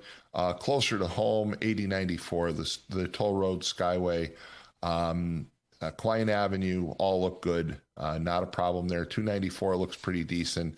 But again, going into the city, you've got problems on the Dan Ryan. You also have problems on the Eisenhower, the Stevenson, and the Kennedy is just a parking lot. Now, the Kennedy is a parking lot actually all the way from downtown out to O'Hare. So if you're headed to O'Hare, if you're headed to the bigger of the two airports, the world's busiest airport again, be careful, take 294. With that, let's talk about weather. Good morning, everyone. Today we're at 2 degrees with highs of 18 and lows of 2. It's going to be mostly sunny and bitterly cold, and then later tonight should be partly cloudy and bitterly cold. And then Thursday we'll be having highs of 15 and lows of 5. It should be bitterly cold with sunshine and some clouds. And then Friday we'll be having highs of 13 and lows of 6 with a couple of morning snow showers. Otherwise, mostly cloudy and frigid. And there you go. So traffic and weather together. And of course, if you have a report on traffic, traffic always trumps all. So give us a call, 845-1100. But we've got additional callers. So let's get back to the discussion this morning. Good morning. You're on the air. Good morning, Tom. Always enjoy listening to your program. And I want to make a comment that I appreciate each and every day when I truly get to hear Walt. Walt's 25, 30 years older than me, but it's unique that a smaller radio station gets someone of his background. Now, the liberals probably don't like to hear that, but there are times when I come back and haven't seen the program, and I'll put it on the YouTube or whatever. I'll wait to fast forward till I get to hear the conversation that you or Jim or someone else has with Walt. So I just want to put that out there. I enjoy listening to Walt. Oh, absolutely. Look, and let's just pay tribute for a second to Walt. Walt has called in for many years. He's an extremely learned individual, a Navy veteran, served this country in Vietnam. And as he said, had the opportunity because of his service to the nation to travel and see a lot of different cultures.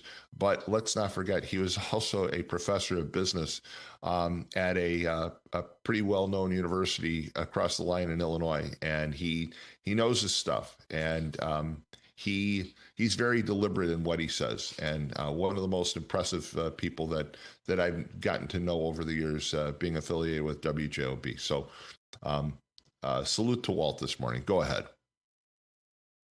I also want to compliment Lynette. I saw a program that she was behind the scenes on working, tied to Purdue. There's a professor or gentleman who interviewed a professor from Stanford, a lot of good stuff. But I noticed in the credits, a lot of the WJOB current employees or alums from Adriana and I think Kemper were part of it. Incredibly professionally put together. That was really good. But I want to take Jed to task briefly. A lot of people tune in because they like to hear Jed and a little bit of his wackiness. And you used to know you could Monday, Tuesdays, Thursdays get him. And I get it. He wants to groom other people.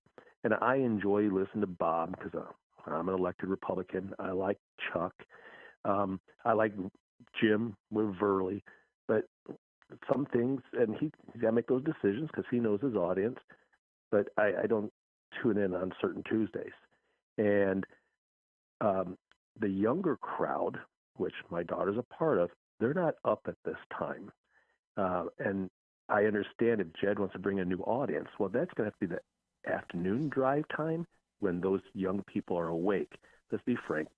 Probably the youngest people listen to WJOB this time of day. The youngest ones are probably Bob and Chuck. But I want to say that program they put together, and Lynette can tell you more about that. It's Region Roundtable or something. It's really the Roundtable professionally done, I think, on campus. Yeah, and you did a wonderful job, and you're one of the major players. Thank you. You know what? Yeah, you're right about. There's a lot of talent. There's a lot of talent that Jed's been able to attract to WJOB, and Matt, Adriana, Lynette, Kemper, Joe. I mean, all of these people, and there have been so many others that have gone before them and gone on to bigger and better things. I mean, how many people associated with WJOB now work for ESPN or for one of the sports networks out of Chicago? I mean, there are a number of alum that have gone on to much better things, and that's great. So, and hopefully you like my show too. You didn't mention me, so I hopefully you like mine as well. Well, So, no, you're the number one show, but I'm just saying, Jed, quit being a slacker, man. Come on, your radio station. but that's Jed. That's Jed. Jed's got to be Jed. Jed enjoys that title. He enjoys that title, I think. Right. I know. He's even told me that the few times we've met. I actually testified against NIPSCO, Tom, probably in 2018 or 19 at the old Hammond High School, because it was Hammond's largest community in which NIPSCO served in the area, so that's where the hearing had to be. This is after they'd put hundreds of millions of dollars of upgrades in Michigan City and at the Wheatfield plant. All of a sudden they tell everyone they're going to go away from coal and they're going to go off the grid. And I testified as to all the amount of money they just put in upgrades, which cost us, the utility users, I'm talking for the IURC, other elected officials who are there from Northwest Indiana. And I had been told previous to that, they had told certain county officials they're moving away from coal because they're spending, I thought the number was $500 million a year in coal costs. Okay, fine, you're going to save us money. But they're not saving us money at this time. And now they're making major upgrades. They want to put Genco out there in Wheatfield. They probably are going to be looking for tax abatements. I can understand why people are unhappy. And yes, I liked Eric Holcomb. I met Eric Holcomb many times. Good guy. But that IURC, they hardly ever said no to NIPSCO. You're right. You're right. They never said no. And again, I mean, you want to blame people. Look, Eric Holcomb, nice guy, nice governor. Everybody liked him. He worked across the aisle. But Eric Holcomb was the guy that was asleep at the switch when a lot of these rate increases that we're now having to deal with were approved. And I'm sorry, but I personally like the guy myself. I thought he was a great governor. But all of a sudden, I'm looking at my NIPSCO bill and saying, wait a minute, how did this all happen? And you know, you're correct. There were some hearings back in like 2018, 2019. And there was discussion about how NIPSCO is going to move away from coal energy. And in fact, it goes all the way back to Gary Neal, who was their CEO in the early 2000s, who said, you know, we're going to pattern ourselves after Enron. We're going to become the next Enron. We're not going to generate electricity. We're just going to buy electricity. We're going to buy power on the open grid. Well, look what's happened, okay? We've diminished our ability to produce energy in Northwest Indiana. Instead, we buy it from everybody else. And if I buy something from you, instead of manufacturing it myself, obviously it's going to cost more. And so, again, this has been a storm that's going on for, been gathering for years. And now the storm is upon us. And it's just a horrible situation because it's going to get worse. People have this idea that, well, we're going to get some relief. It's going to happen quickly. I appreciate that Mike Andrade, for example, has introduced a number of bills in the state legislature, and he is very vocal right now. He's one of the few legislators in Northwest Indiana that's trying to take on NIPSCO. However, the chances of getting all these bills passed and all these fees repealed is slight to none. And that's where the problem lies. It's not going to get better anytime soon. I'm all for the protests this weekend, by the way. I think we need to draw attention. We need to make our voices known. We need to grab the attention that's necessary to start changing this. But it's like turning an aircraft carrier. It's not going to change tomorrow morning. Well, the other thing, speaking of a major utility, it would appear if the Bears are coming to Chicago, now this is all rumor, but I have on pretty good sources, a major utility was asked to give an estimate if a new stadium was built in Hammond, not Gary, Hammond. So that's interesting if that is true, because obviously Gary probably has more sites and maybe even better with infrastructure, but I think the allure of Hammond being right next to Chicago is a big deal for the Bears. Well, look, the Bears have said from day one when they first released their first statement to the Chicago Tribune about Northwest Indiana. They have talked steadily about going to Hammond. Gary, Crown Point, everybody else has jumped on the bandwagon and said, "Hey, look at us, look at us."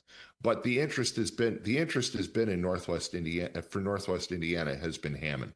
What's really interesting is when you look at the site that they're talking about, that preferred site has one of the largest substations that NIPSCO has in its entire grid, is located right inside the footprint of where the new stadium would go. And so I'm told that, it'd be a very substantial cost to move that substation because it basically services a large portion of the interstate grid that comes through Northwest Indiana right at that location, right 129th and Calumet. Drive by it, you'll see it. It's a huge facility. Go ahead. Is it possible, though? I just saw about a 9 to 10 minute interview with Mayor Tom from a couple days ago with Channel 11, and they were obviously at the clubhouse at the golf course, Lost Marsh. And he said if they would have put that right on top, is it possible they may expand it over? Tom has apparently no problem if it also means bringing the Bears. It sounded this way. If you need Lost Marsh, take Lost Marsh. Is it possible they could take it to that side of the road? Probably not. I think what they most likely would do is take the area south of the pavilion where Sheffield Avenue intersects with Calumet. They would take it probably all the way down to where Klein Avenue cuts through, somewhere south of about 131st. I think that's really the preferred footprint. I don't really see them going across Calumet Avenue. I mean, anything's possible, but there's some liabilities for that location too. The first and foremost are the street level transportation routes. I mean, Calumet Avenue is a two-lane street in both directions to move, the tens of thousands of cars that you're going to move for those kinds of gatherings is going to be problematic. Never say never. You have enough money. If you're talking about a multi-billion-dollar project, I suppose you could make the improvements from the toll road north to where the stadium would be. But I think there are some problems with that site. But we'll see. The interesting thing is, several weeks ago, on a Tuesday, I tuned in. Jim was with Verley, and I believe did her husband used to work for NIPSCO or does work for NIPSCO? Because she made the comment, "Oh, Hammond's not even a player," because she was, she's very pro Gary, and that's great. But if this is true, if a utility was asked to give the estimate what it would cost to bring electricity to Hammond and not Gary, it would seem some were promoting their preferred location. Well, her husband Mike used to work for NIPSCO. He doesn't anymore. He works for the city of Gary. And she's entitled to her opinion, but everything that I've heard, including a number of people, I know a lot of elected officials, and everybody has told me the same story, that the Bears' primary interest is in Hammond, and we'll see. I still look. I'm not going to sit here and fault Tom McDermott or anybody else, Mayor, Governor Braun, from going after the Bears if they want to come to Northwest Indiana. But I think the likelihood is about the same as seeing a grizzly bear walking down 119th Street. I really don't think that it's going to happen. I think we're being used as a ploy primarily for leverage. Even the mayor has admitted that. And, he has to go along. He has to certainly try, right? The state of Indiana is going to try. But I wish that Governor Braun, for example, would focus more about what's going on with NIPSCO than worrying about trying to attract the Bears. I mean, you attract the Bears, and at the same time, nobody can afford to live in Northwest Indiana because of their utility rates. Have you really accomplished anything? So, I think it's possible. I think probability wise, it's still pretty low. But hey, thanks so much for the call. 845-1100. We have additional callers, so we'll go on to those calls. Good morning. You're on the air. Boy, I too am a huge Walls fan. I could sit across the table from him with my chin in both the palms of my hands and listen to him to tell stories of military conflict in the South Pacific for hours. But from one non-radio guy to another non-radio guy, you got to have a shorter leash with these callers in the morning. 6:30 in the morning is not the time I want to listen to Walt pontificate about his affinity for chop suey for 45 minutes. Tom, you got drive time. You got 90% of your listening audience is on their way to work, and they probably have thoughts they want to get across. The other 5% of the guys sit at home all day. Have them call after 9. Give them a half hour to talk after 9 a.m. I appreciate that, and you know what? You're right. I let them go. I let a lot of callers go a little bit longer this morning, but that was because we were having the problems that we were having. So I apologize on that. You're right. Usually we try and keep it to 3 to 5 I know minutes. I know you need the content, but I mean, Jesus Christ already. All right, well, listen, elections have consequences, okay? Everybody's complaining about their NIPSCO bill. I don't like my NIPSCO bill. The biggest bone of contention seems to be the delivery charge being so high. Mm-hmm. Green New Deal, that's what it's all about. Keep voting Democrat. I dread the day that Trump's out of office and we potentially have another Democratic president, because I'll guarantee you don't like your rates now.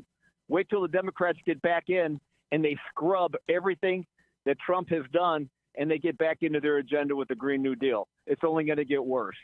I live in South County. I'm in Crown Point. I'm getting it stuck in both ends, because not only is my utility bill high on that end, City of Crown Point, in their infinite wisdom, they're selling property to developers, and they're enticing them with paying for the water infrastructure to put into these brand new subdivisions. And who's carrying the load on that? My water rates went up 100% in Crown Point over the last year, because the City of Crown Point is sweetening the pot so much for these developers that the new water and sewer infrastructure that's going in for new development in Crown Point is being paid for by the current customers. That needs to be talked about a little bit more as well. Everybody's concerned about their NIPSCO bill. I mean, but we're getting it on both ends in South County. Keep voting Democrat, and this is ultimately what you're going to get. Okay, but wait a minute. Here's the argument. Here's the argument against what you're saying. Okay, you're saying it's the Democrats, but the IURC and the appointments to the IURC that created the problem that we currently had were made by Governor Holcomb, who was a Republican.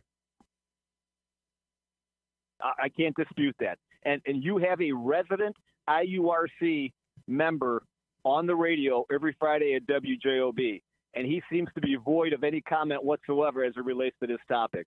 Bob Starkey would be the one to speak to this, and he's quiet as a church mouse.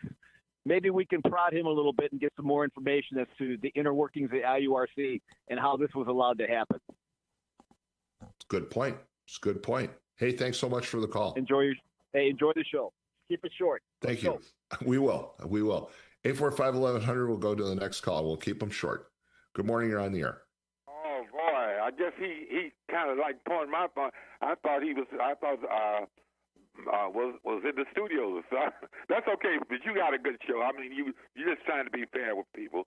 But a lot of times, I know I've been on this phone for about 45 minutes, and I said, well, maybe they kind of skipping over. I said, no, I don't think Tom would do that. Skip over. No, we got a lot of callers. Yeah, but let me just say that here we here talking about this and that. I had yet to hear this morning, and of course it's coming from me, that there might be a shutdown this weekend on Friday. And what is the shutdown about? I think you know. I think I know. They basically, the Democrats and some Republicans are saying they can't go along with funding this. Can you break it down for me? You know more about it than I do. What would this shutdown be? They're saying that there's possible government shutdown because they refuse to pass the budget for the Department of Homeland Security. So you're talking about another federal shutdown. Personally, Ron, I don't believe that that's going to happen. I don't believe that the Democrats fared very well in the last shutdown, and I think that they're smart enough now to know that they don't control the narrative when it comes to government shutdowns, and they lost ground on the last shutdown. So I don't think it's going to happen, or if it does, it's not going to last like the last one did. Well, I listened to Adam Schiff here this past weekend. Matter of fact, Why would you listen to that guy? He's one of the biggest. He's one of the biggest liars on earth. I listen to everybody because I want a different opinion. Sure. You No, ask I me know. a question, I'm going to tell you why. I listen to you. Not I will always agree with you, but I respect you, and so do I. This guy, and I know people don't like because they say he's a Democrat. That's the same thing like don't like Frank Merban because I think you just brought up some things that Merban is not responsible for this thing here in the state of Indiana. Blame it, but I'm just saying, I think that it's a great thing that you would say that. You would tell people that because people think, well, you always, But it's true. It's true. People want to blame. Look, in the case of the NIPSCO rates, MX brought up the fact that that Mervan got $10,000. And okay, that's true. But the fact is that Mervan has less to do with our NIPSCO rates than a lot of other elected officials that are getting to basically fly under the radar on this one. And I'm sorry, but Ron, I'm not hearing a lot of outrage from local politicians. And the reason why I think it's important is local elected officials need to make enough noise to get the attention of Indianapolis. You and I have been around for a long time, and we know that if we go and we get, just hypothetically, if we get the mayor of Gary to make noise, the mayor of Hammond to make noise, they hear it downstate, right? And so to me, they all need to get on the bandwagon too. And that's my point. I'm not trying to say that they had anything to do with it, but I think they can help us. And so that's why I keep on bringing them up. Blaming Mervan for the NIPSCO rates is basically somewhat disingenuous. Thank you. And that's what I'm saying. If you don't like Frank Mervan, you just don't like him, okay? I like him. I love him, That's okay. But don't blame him for stuff. And I think I appreciate you saying that, no, he didn't, because sometimes people say, well, he's going to. So I'm just simply saying when we have this type of thing, I'm thinking about, I just got back here from Arkansas. Everybody know, I think. I went down to I'm very sorry. Very sorry about your loss. Very sorry about your loss. And unfortunately, I wasn't able to bury him, okay? And you said, you didn't know they bury him. We were able to go the day before the funeral, and the snow covered, and they don't have all the apparatus that we have here, the clearing, and they couldn't get out. It was dangerous to drive. So I came back, tears in my eyes. I got to see my brother laying in the casket, but the day of the funeral, they had to cancel. They say, we can't drive on these things, bury him and stuff like that. So I said, well, I'll have my niece to come down to the burial site and everything because we got a chance to see them. And we had people call, and I want to thank all the people who called and condolences to the not nursing home, but he was in the nursing home, the funeral home. I appreciate that, and I will respond at a later date to them personally because it meant so much to me. And I talked to a lot of people down there, and I say, Arkansas, I say, this is my home. I live in Gary, Indiana, but Arkansas is my home, okay? That's where I was born. Where you grew up. Right. I may have dual citizenship, if you will. I own a lot of property in Arkansas. And when I say that and when I talk about my military thing, people say, I don't want to hear him talk about it. Well, I'm proud to be a veteran, okay? I'm proud to serve my country. If you don't like Ron Matlock, you just don't like him. And I understand that. If you don't like Walt, you just don't like him. Walt, like I said, I think he gets kind of personal sometimes with Ron Matlock.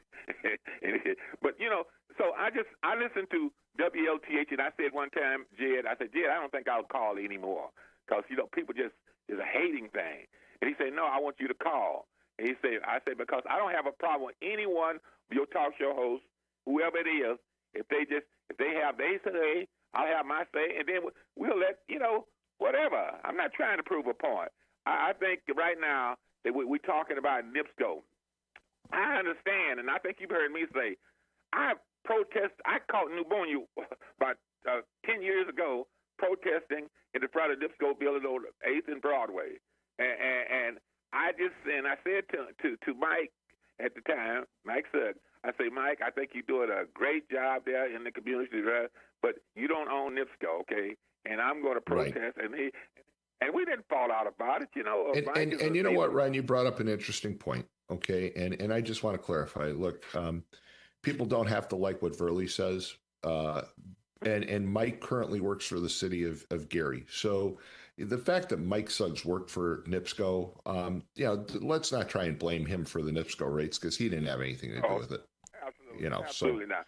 And I think, like I said, I think both of them are decent individuals. Burley works so hard in the community, feeding people, people who every in the soup kitchen and stuff like. And trust me, it ain't no soup; it's a real meal. And so, like I say, I just think sometimes we get caught up into because Ron Matlock is a Democrat. You know, I didn't like George Wallace. I didn't like Lester Maddox. But I tell you, let me say one thing. I'm not going to try to get 20 minutes. I just want a couple of more minutes. I'm going to be off. Okay, because I'm getting the signal. I got to go to a break. So go ahead. Okay.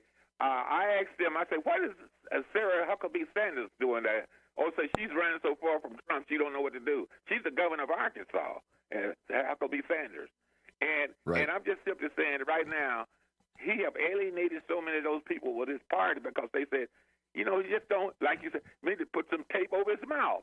So I'm just simply saying, I don't hate this guy. I just dislike sometimes the policies because right now I dislike the fact is that the governor and the mayor they were able to communicate and talk to cut this out. You don't continue to fight. You know what, Ron? Here's what I believe. Here's what I believe about Donald Trump. I believe that the narrative that the legacy media has placed on Donald Trump is pretty inaccurate because everybody who actually seems to have a one-on-one with him, from comedians to the mayor of New York to the governor of Minnesota, basically seem to have pretty cordial conversations and are able to get things done. And maybe part of it is that we're all just buying into the narrative. But with that, I got to cut you short because Lynette is telling me if I don't take a break, I'm going to be in trouble. So I apologize. All right.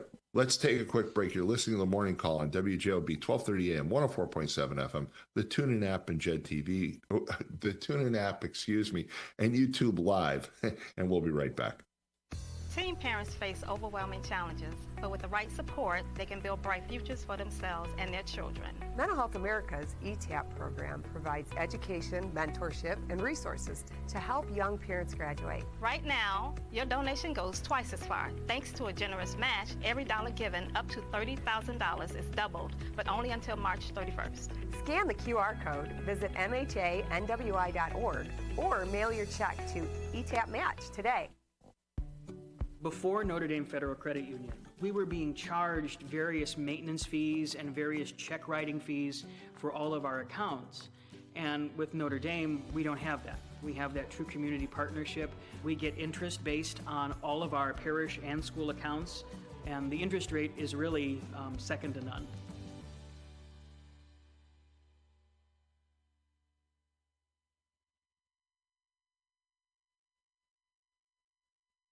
Ogren Insurance, Hammond's oldest family-owned independent insurance agency, now in its third generation providing clients in the Chicago area with products from quality insurance companies to handle your every need. Regardless of driving history, Ogren Insurance can find the right coverage for you at competitive prices. To learn more about the insurance solutions and services we offer throughout Indiana, Illinois, and Michigan, call 219-933-0076 or visit our website, ogreninsurance.com. We're located at 6929 Homan Avenue in Hammond, Indiana. Do business locally with someone you know and trust. IBEW Local 697 electrical contractors bring the highest standard of electrical work to Lake County homes, schools, and businesses. From everyday fixes to once-in-a-lifetime builds, we don't just get the job done, we get it done right and up to the highest safety standards. When you need electrical work, hire the professionals who power Indiana. Powering Indiana, Lake County, bringing excellence to the job, creating a brighter future for our community. All right, we're back, right? Yep, we're back. And, a couple of interesting point that Ron just made. Donald Trump, Bill Maher, Mike Walls, the mayor of Minneapolis, Elizabeth Warren have all admitted that when they have one-on-one conversations with Donald Trump, he's actually a pretty decent guy and pretty reasonable to talk to. Elizabeth Warren, for example, who absolutely hates Donald Trump publicly, privately has admitted that she had a great conversation with him about controlling interest rates on credit cards.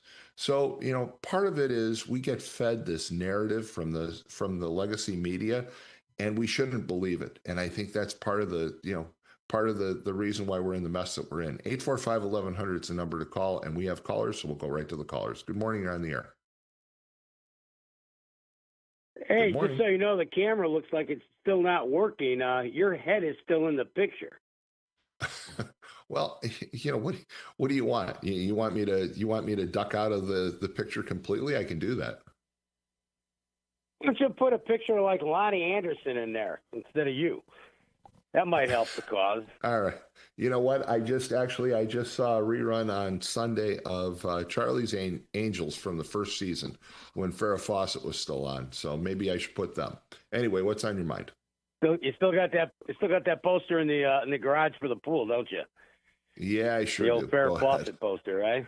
Yeah, and the one that sold $42 million. Yeah, sure I do. I wish I did. It'd be worth a lot of money. Yeah. Hey, so by the way, the world's busiest airport is not O'Hare. It's Atlanta. Remember? No, actually, Atlanta got dethroned by the FAA in the numbers that were released last week. The busiest airport is O'Hare for the first time since 2018. Oh, someone reported it wrong yesterday then, because they're talking about all the cancellations. Hey, real quick for your last caller there, Mr. Ron Mail, whatever his name is. He talks about fairness and don't hate me. I'm still waiting for my apology when he and Verley accused me of an act of terrorism by putting a Trump flag in his mailbox.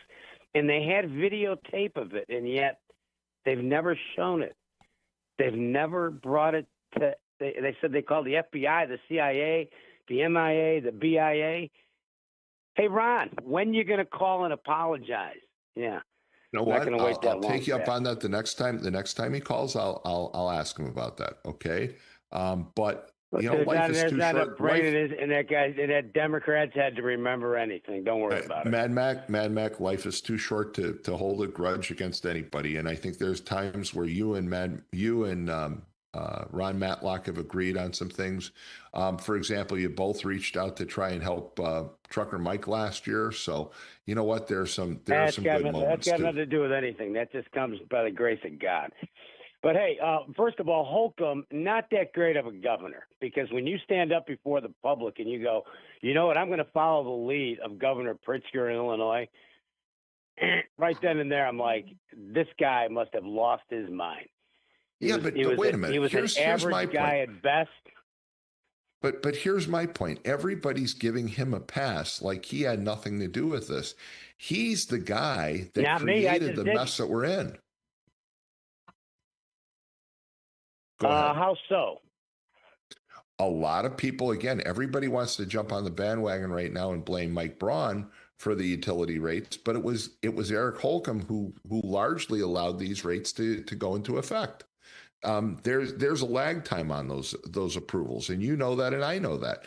And he's, I mean, if you want to talk about the guy that created the problem that we have currently, it's Eric Holcomb, because he's the one who allowed the IURC to approve all of these increases. Those are the facts. If that's the case, then why would you say he's a great governor? How can those two things you just did prior? You said he thought he was a great governor before the break. I said at the time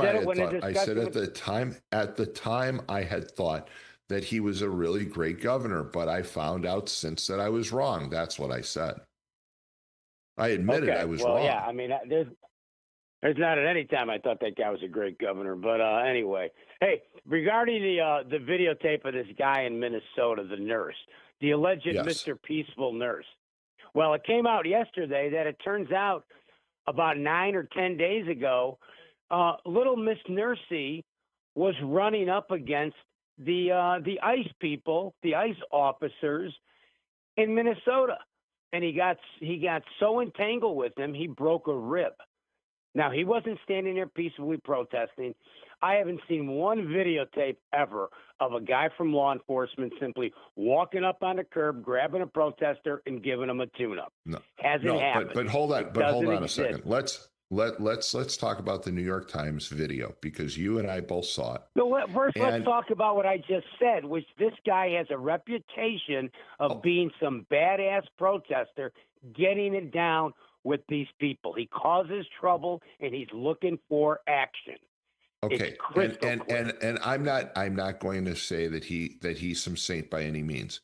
What I am going to say, and I think you'd agree with me, is that when you watch that video, I doubt it. I doubt it, Tom. But go ahead. And I think that when you watch it, you understand the mayhem and the pressure and all of the problems that led to that shooting. Right? It's not. In other words, it's not a perfect world. It's not like you walk up to me and you shoot me. This is there is all kinds of things going on. There's the clamoring, the person screaming gun, gun, gun, gun, gun. You're making these last second decisions. It's a tragedy all the way around. I think you're right in the fact that he should have never been there. He should have never been basically inserting himself into the situation that he did. But at the same time, there are a lot of mistakes being made by everybody, and that's what really makes it a tragic situation. Would you agree on that? No, because when a little guy walks up to a big guy and wants to be a tough guy and run his mouth, and then the big guy says, "Hey, don't do that," and the little guy keeps up with it, and then the big guy reaches out and knocks his block off and puts this guy into a coma, you're blaming the big guy? He warned. They told the guy. They pushed him back.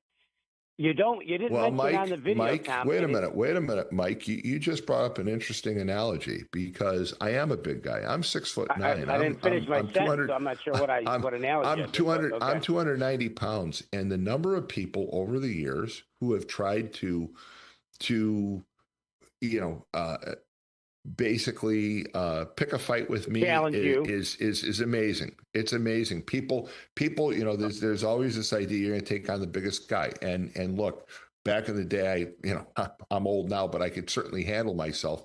And I hated the fact that there were a lot of people who would do just that. They would try and challenge me when I was younger. Yeah, that was probably when you had that little prison stint where they said, "Yeah, always beat up the biggest guy, right?" And then you won't be touched. No, I don't know any prison stint that I had, but go ahead. No, but what you forget in the video, though, and it shows, this guy was armed, and as most men who own pistols or have holsters, about 97% are right-handed. This guy in the video, once the one officer does take the gun, it appears the guy on the ground, the nurse, either doesn't realize the gun's been taken or he can feel that it's been taken, because when they yell gun, within about a half second or a second after that, he starts reaching back to his holster. Now, why he was reaching back, maybe he's checking to see if someone took it. Maybe he's reaching for it. Nobody knows. But when a cop hears that there's a gun, it's present, because his shirt comes up and they see there's a holster with the gun to start, and someone takes it. These guys are looking in 18 different directions, making sure they're not getting killed. Right. The guy reaches for his gun. The guy is reaching where his holster's at. And like I said, again, when you engage the police that's officer, the tragedy. That's the tragedy of the situation. And it's your fault. Don't mess with a police officer with a weapon, because you're never going to win. And that's the whole tragedy of the whole situation, is when you watch that video like you and I did, okay, and they slow it down and they show all these people and there's all these things going on at one time, and you've got protesters who are adding to the pressure, to the intensity of the situation. All those things led to a tragic shooting that by rights should not have occurred. I'm not blaming the person or persons who shot him. There were two officers actually who fired their weapons. What I'm saying is that it just shows that those kinds of situations, we need to all back off. Okay, we all need to back off. The people that were there need to back off. The news media needs to back off, and even those of us who weren't there need to realize that mistakes can happen, and everybody just needs to take a step back. And I'm kind of glad to see that that's what's happening, and supposedly in Minnesota. We'll see if it really does happen, but supposedly there's been some détente, if you will, between Walz and Trump and Fry, and let's hope it gets that way, because I don't think anybody Right. wants to Hey, see one anyone last be thing. needlessly One last shot. thing, real quick.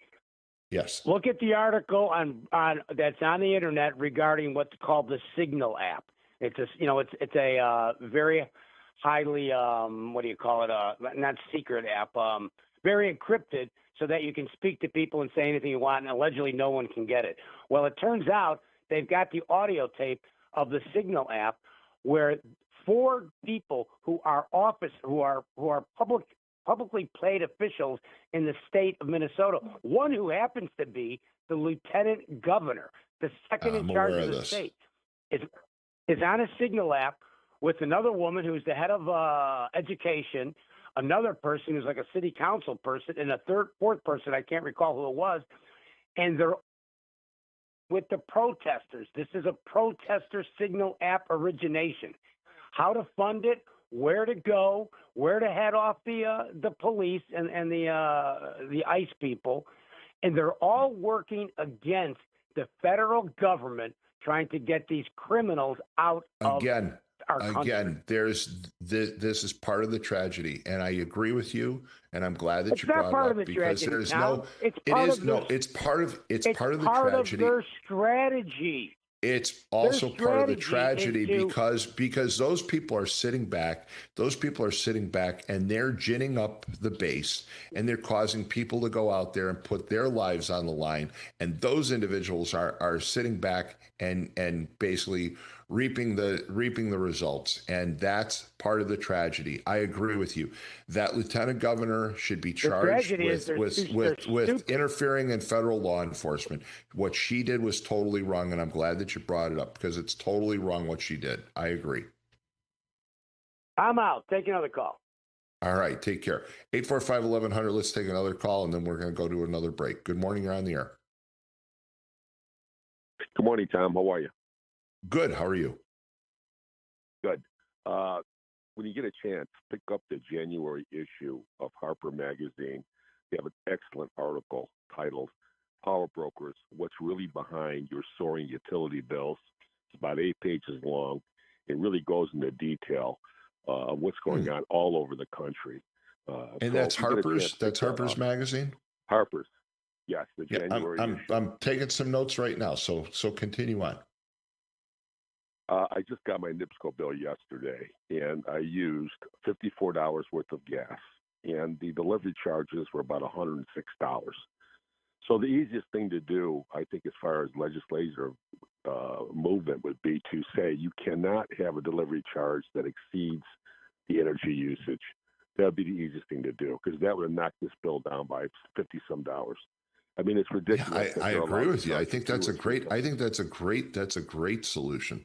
I think that's a great solution. But the problem is that, what I don't understand, and I don't have the knowledge or the details, but I don't know how quickly the IURC could implement something like that, because I think once they agree to a rate increase or they agree to these delivery charges, I think they have to stay in place for so many years. I could be wrong, but my understanding is that once they give them permission, there's no easy fix to this. Continue. Well, I drove through Hammond the other day, and I'm looking at these old homes built in the probably 30s and 40s. They're large, they're uninsulated, they have old windows, and I'm thinking to myself, how on earth are these poor people heating these houses? I mean, I've got a small home. My home is only 825 square feet. My bill was $350, and I can't imagine somebody in a 3,600 square foot home that's old. It's got to be ridiculous, the amount of money they have to spend. this can't go on. It really can't. Well, even if the home is well built and you've changed out the windows and you've done insulation and you've done all those things, you're still going to be paying huge rates. It doesn't matter. It really doesn't matter at this point. But it's a point well taken that you've got a lot of people that are basically living paycheck to paycheck. How are they supposed to pay for their utility bills when they double and triple? How are they supposed to do that? They can't. They can't. You've got people that are cutting their heat down to 50 degrees. I mean, 50 degrees is not a sustainable temperature for you to live in. It just isn't. And that's what they're having to do. And like you said, it doesn't matter if they reduce their gas, if they reduce their electric needs, because those service charges are still going to be inflated. And there's no way around this right now. It's just horrible. It is, and you know what? It's not just the everything's going up. I mean, your water bill, like the guy from Crown Point said, his water bill went up 100%. It's ridiculous. And the thing I feel is that people that make good money, say a household income of $250,000 a year, which is not unheard of these days. You got a couple of people, a man and a woman, working professional jobs.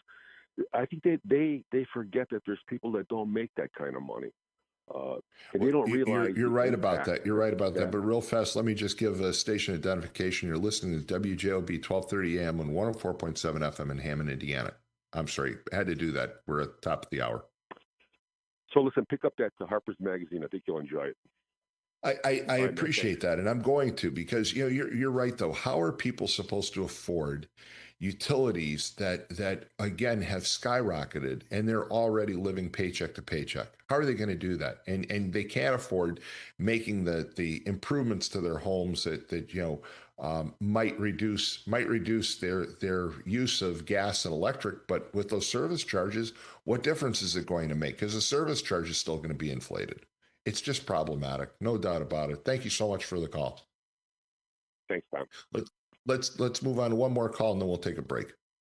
Good morning. You're on the air. Good morning. I'm going to try and keep things short for other callers, but Holcomb, he's involved in the biggest cover-up ever. It's going to come out. Just look into it. It's a story for another day. The Signal app, it's totally encrypted. Whatever anyone says, it was co-opted by the Democrats. If you take away that app, 100 more will pop in. People are asking where I got the videos online. Get an X account, whether you hate Elon Musk or whatever it is, the Republicans that you claim to run it, and you'll find the videos, okay? But I am questioning the authenticity of all the video, because there are thousands of people within the last 24 hours that have put some things out about the video, and people are going to need to go look for it for themselves, because I'm not going to be called crazy or nuts by somebody else at the moment. Just go look into it. There are inconsistencies in things in the video that will not add up. Not just the guy's gun going off, but why wasn't there anything on the ground that popped up? No dust, no anything. Once it comes out, I'll get into it. But otherwise, you guys are all going to call me crazy. I'm not doing it right now. What I really need to focus on. Hold on. You're right about these videos, because I saw a video and I even passed it on to somebody, and they pointed out to me, "Hey, Tom, the video shows the nurse wearing gloves, but you didn't have gloves on a second ago." And so there are all these doctored videos that are out there. Yep. A flappy hand, something under his knee. Right. And what I think really has got to happen, and this will lead right into something that's very easy for everyone to see. The problem is that no one is really considering the possibility of the propaganda in our country. We've seen how propaganda plays huge roles in other countries that are politically charged. And right now, we are massively politically charged. So we have to understand that there could be propaganda, being disseminated on us, our own people. And it's actually legal. Obama repealed a law called the Smith-Mundt Act. That law was repealed, and that means that anyone affiliated with the State Department or other sanctioned agencies is legally allowed to produce and disseminate propaganda that was intended for a foreign audience, but it's actually being used upon us. And this is where I am going to go into. Did anyone see Ilhan Omar and how she was charged by someone at her conference, and how she even acted like she was going to disarm or get in his face? But if you really look, anyone that's been in high school acting, anyone that's done acting for a community center or anything, go look at that video and you tell me that that guy is not a staged prop in that video. She looks right at the guy, gives the code word, and he gets up and starts yelling at her. This is the kind of legal propaganda that is allowed in our country now. And until people come together and both sides and say, hey, wait a minute, all these questions that people had asked for it took an entire weekend to go by and no one started asking questions about that the agent's gun may have gone off. Why is all this stuff being suppressed from us? And we have to, I'm sticking to that point, and I'm calling for some kind of unity just on that point. You can still hold your democratic values, Ron, and Mac, you can still hold your red. But when it comes to being lied to, everyone has to admit we're being lied to. And Tom, you've kept that role. You've said it. 100%. We can't trust the media. We are being lied to, and I'm so glad that you're bringing this up because we're being lied to. Thank you. And Brad, you go on social media right now, and as you said, you can find 50 to 60 different videos, and they all show they basically are showing the same thing with that shooting, but there are inconsistencies. Sometimes you see people with gloves on. Sometimes you see people with guns. Sometimes you see people with cell phones. Sometimes you see people with the floppy hand by their knee, like you said. They're doctoring this stuff up. It's being done very, very well because it's being done through AI, and it looks real, but it isn't. And we're not getting the real story on things. I agree with you. No. And it's sad that we're all arguing about it, and this is exactly how it's done. They've been doing this, the people that rule this place, with their wealth. They give us a choice, and they expect us to take the red side or the blue side. And then anyone that's outside of that box is completely shunned, called an idiot, called a conspiratorial theorist. All these things, and it's really not. It's just a matter of pattern recognition. And if you have the ability for pattern recognition, you can see how these scenes go down. There's entire intelligence agencies all around us. I don't want to get too conspiratorial because, again, everyone's going to call up and start texting me and saying I'm crazy this and crazy that. But it's usually proven that in the end I'm right. And I'm not trying to be right. I'm trying to inform. I'm trying to get everybody to just think a little bit outside the box.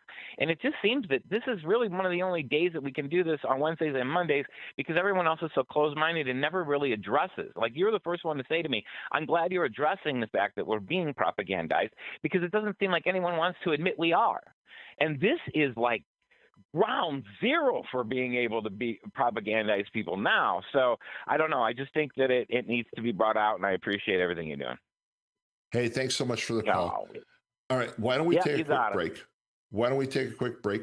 You're listening to The Morning Call on WJOB 1230 AM, 104.7 FM, the TuneIn app, and, of course, on YouTube Live. We're going to be right back with the last, 25 minutes or so of today's show, and then we'll go to the town of Dyer. So we'll be right back after these commercial announcements. Introducing Powers Health. A health system with a new name and a strong legacy of caring for families in our community. One with a tradition of advanced specialized services and a vision for the future. One with a commitment to medical excellence and compassionate care.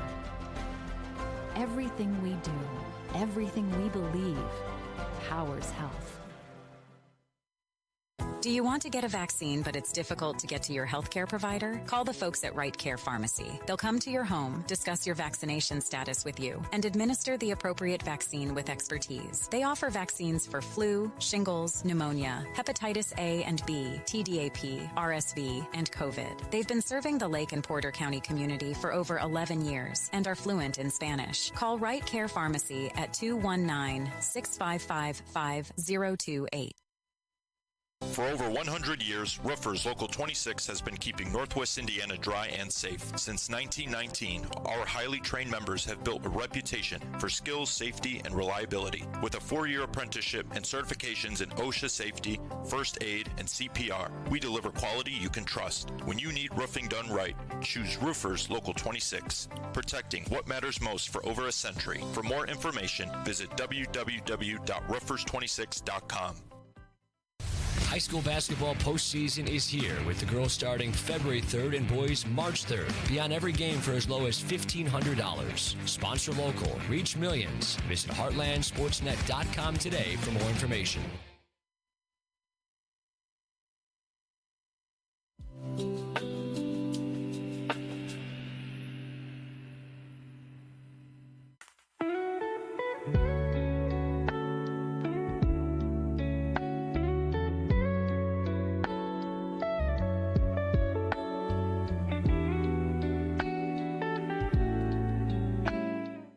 All right. And before we go back to the calls, I just want to bring up the passing of a K-9 officer from the Hammond Police Department, K-9 Adam, along with his partner, Corporal Edgar Huerta.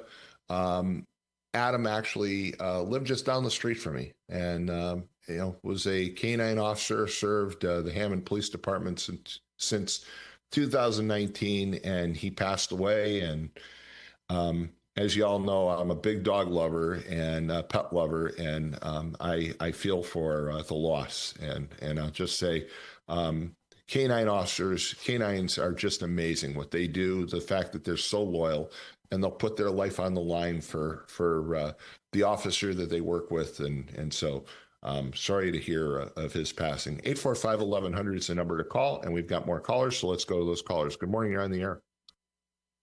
Tom, again, you just said with Brad, we're being lied to, correct? We are. Yep, absolutely, 100%. Okay. Quote of the day from Matlock, who claims he wants democracy both sides of the aisle, right? Quote of the day, and you push back on it a little bit, and I'll give you credit, Tom, but I can't believe you didn't just drop the mic and walk off. I listened to Adam Schiff. You heard that. Look, Adam Schiff, he mentioned Adam Schiff, and he explained, he said, well, I like to listen to different sides, and that's fine. Listen, if Ron Matlock wants to listen to Adam Schiff, that's fine. But my view of Adam Schiff is that Adam Schiff and Alex Vindman are two of the biggest liars that this nation has ever seen. Adam Schiff has been discounted on everything that he claimed regarding the first Trump administration by just about everyone. Just about everyone. And Alex Vindman was nothing but a hack that was used by Schiff to gin up the base and to lie to the news media. The fact is that, look, Schiff says you can't believe anything that Donald Trump says. You can't trust him. You can't talk to him. You can't do this. Yet Elizabeth Warren a week ago said she had a beautiful conversation with Donald Trump about lowering interest rates on credit cards. She said that. She said, well, yeah, he's actually you can work with him. Bill Maher's made a living, making fun of every politician that's roamed this earth. But Bill Maher says, when it comes to Donald Trump, you can sit down with him. You can have a real conversation with the guy. He's a real person. Mike Walls says that Donald Trump is a Nazi and he's horrible and he's all these things. Yet he has a conversation yesterday or the day before with Donald Trump and admits, yes, it was a great conversation and he's really pretty empathetic and he's understanding and he's somebody that we can talk to and work with. It's like these people say these things and then they find out otherwise. And that's my point. We're being lied to by the news media. We're being lied to by other politicians. But back to my point about Matlock saying he listened to Schiff. If you know somebody's a confirmed, validated liar, why would you listen to them if deep in your heart you want a better country for everyone? Well, again, so if you want to listen to whomever you can, part of the beauty of being an American is that you're allowed to do that. You can listen to anybody, but my point is that listen to him. Listen to Adam Schiff. I've watched Adam Schiff when he's on television before. I've listened to him. I don't believe anything he has to say, but I've listened to him. So, again, you can listen to whoever you want. Matlock didn't refute you when you said Schiff is a liar. He didn't come back and say, Tom, I agree with you. Okay. But don't you have to, I mean, Ryan does have a point. Don't you have to listen to all sides? Don't you have to listen to what the other side is saying at times? I mean, isn't that important? And so if you take it from that standpoint, there's nothing wrong with saying I listen to Adam Schiff. If you're Ryan Matlock, I mean, I'll defend his right to listen to him. I'll argue with him if he says Adam Schiff is right about anything. That's when you'll get an argument out of me. No, Tom Matlock didn't come back and say Schiff is full of crap, and he's been proven over and over that he just lied and tried to ruin. But part of our problem. Wait a minute. Part of our problem in this country is that we have people, for example, on the left who won't listen to Donald Trump no matter what. Oh, Donald Trump is evil. I can't listen to him. I won't believe anything he has to say. The people on the left do that, right? They do it all the time. The people on the right say, I can't listen to anybody from the left. And my point is that maybe we need to start listening to each other and make our own decisions. And again, I've listened to Adam Schiff. I think he's a liar. Okay. Ron says he listens to Adam Schiff. He never said whether he believed him or not. My point is that you have to listen to all sides and then make your own decision. You can't listen to Fox News and believe everything that Fox News puts out there because they're ginning up their base. You can't listen to MSNBC. You can't listen to CNN because they're ginning up their base. So my point is that you've got to make your own decisions and not be force-fed by David Muir, a talking head on ABC, who basically is, just a talking head for the liberals. You can't listen to him. You need to listen to everyone and make your own decisions. And that's what's wrong with this country right now. Well, like Dave from Crown Point just told you, keep voting Democrat. Watch what happens to our country. So in honor of Terry Boers that just passed away, Terry Boers, remember Terry Boers? No, who Terry Boers? I'm sorry, I don't. On the Score, 640, Sports Talk. Oh, yes. Okay, I'm sorry.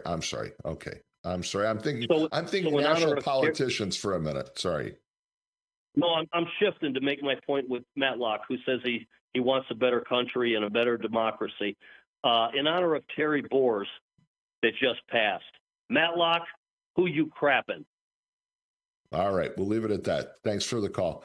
845-1100, we've got another caller. Good morning, you're on the air. Yeah, hello, Tom. Yes. Hello. How are you?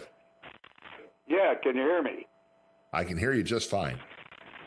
Okay, I've been on hold for about 45 minutes trying to get on, but I'll just make three quick points.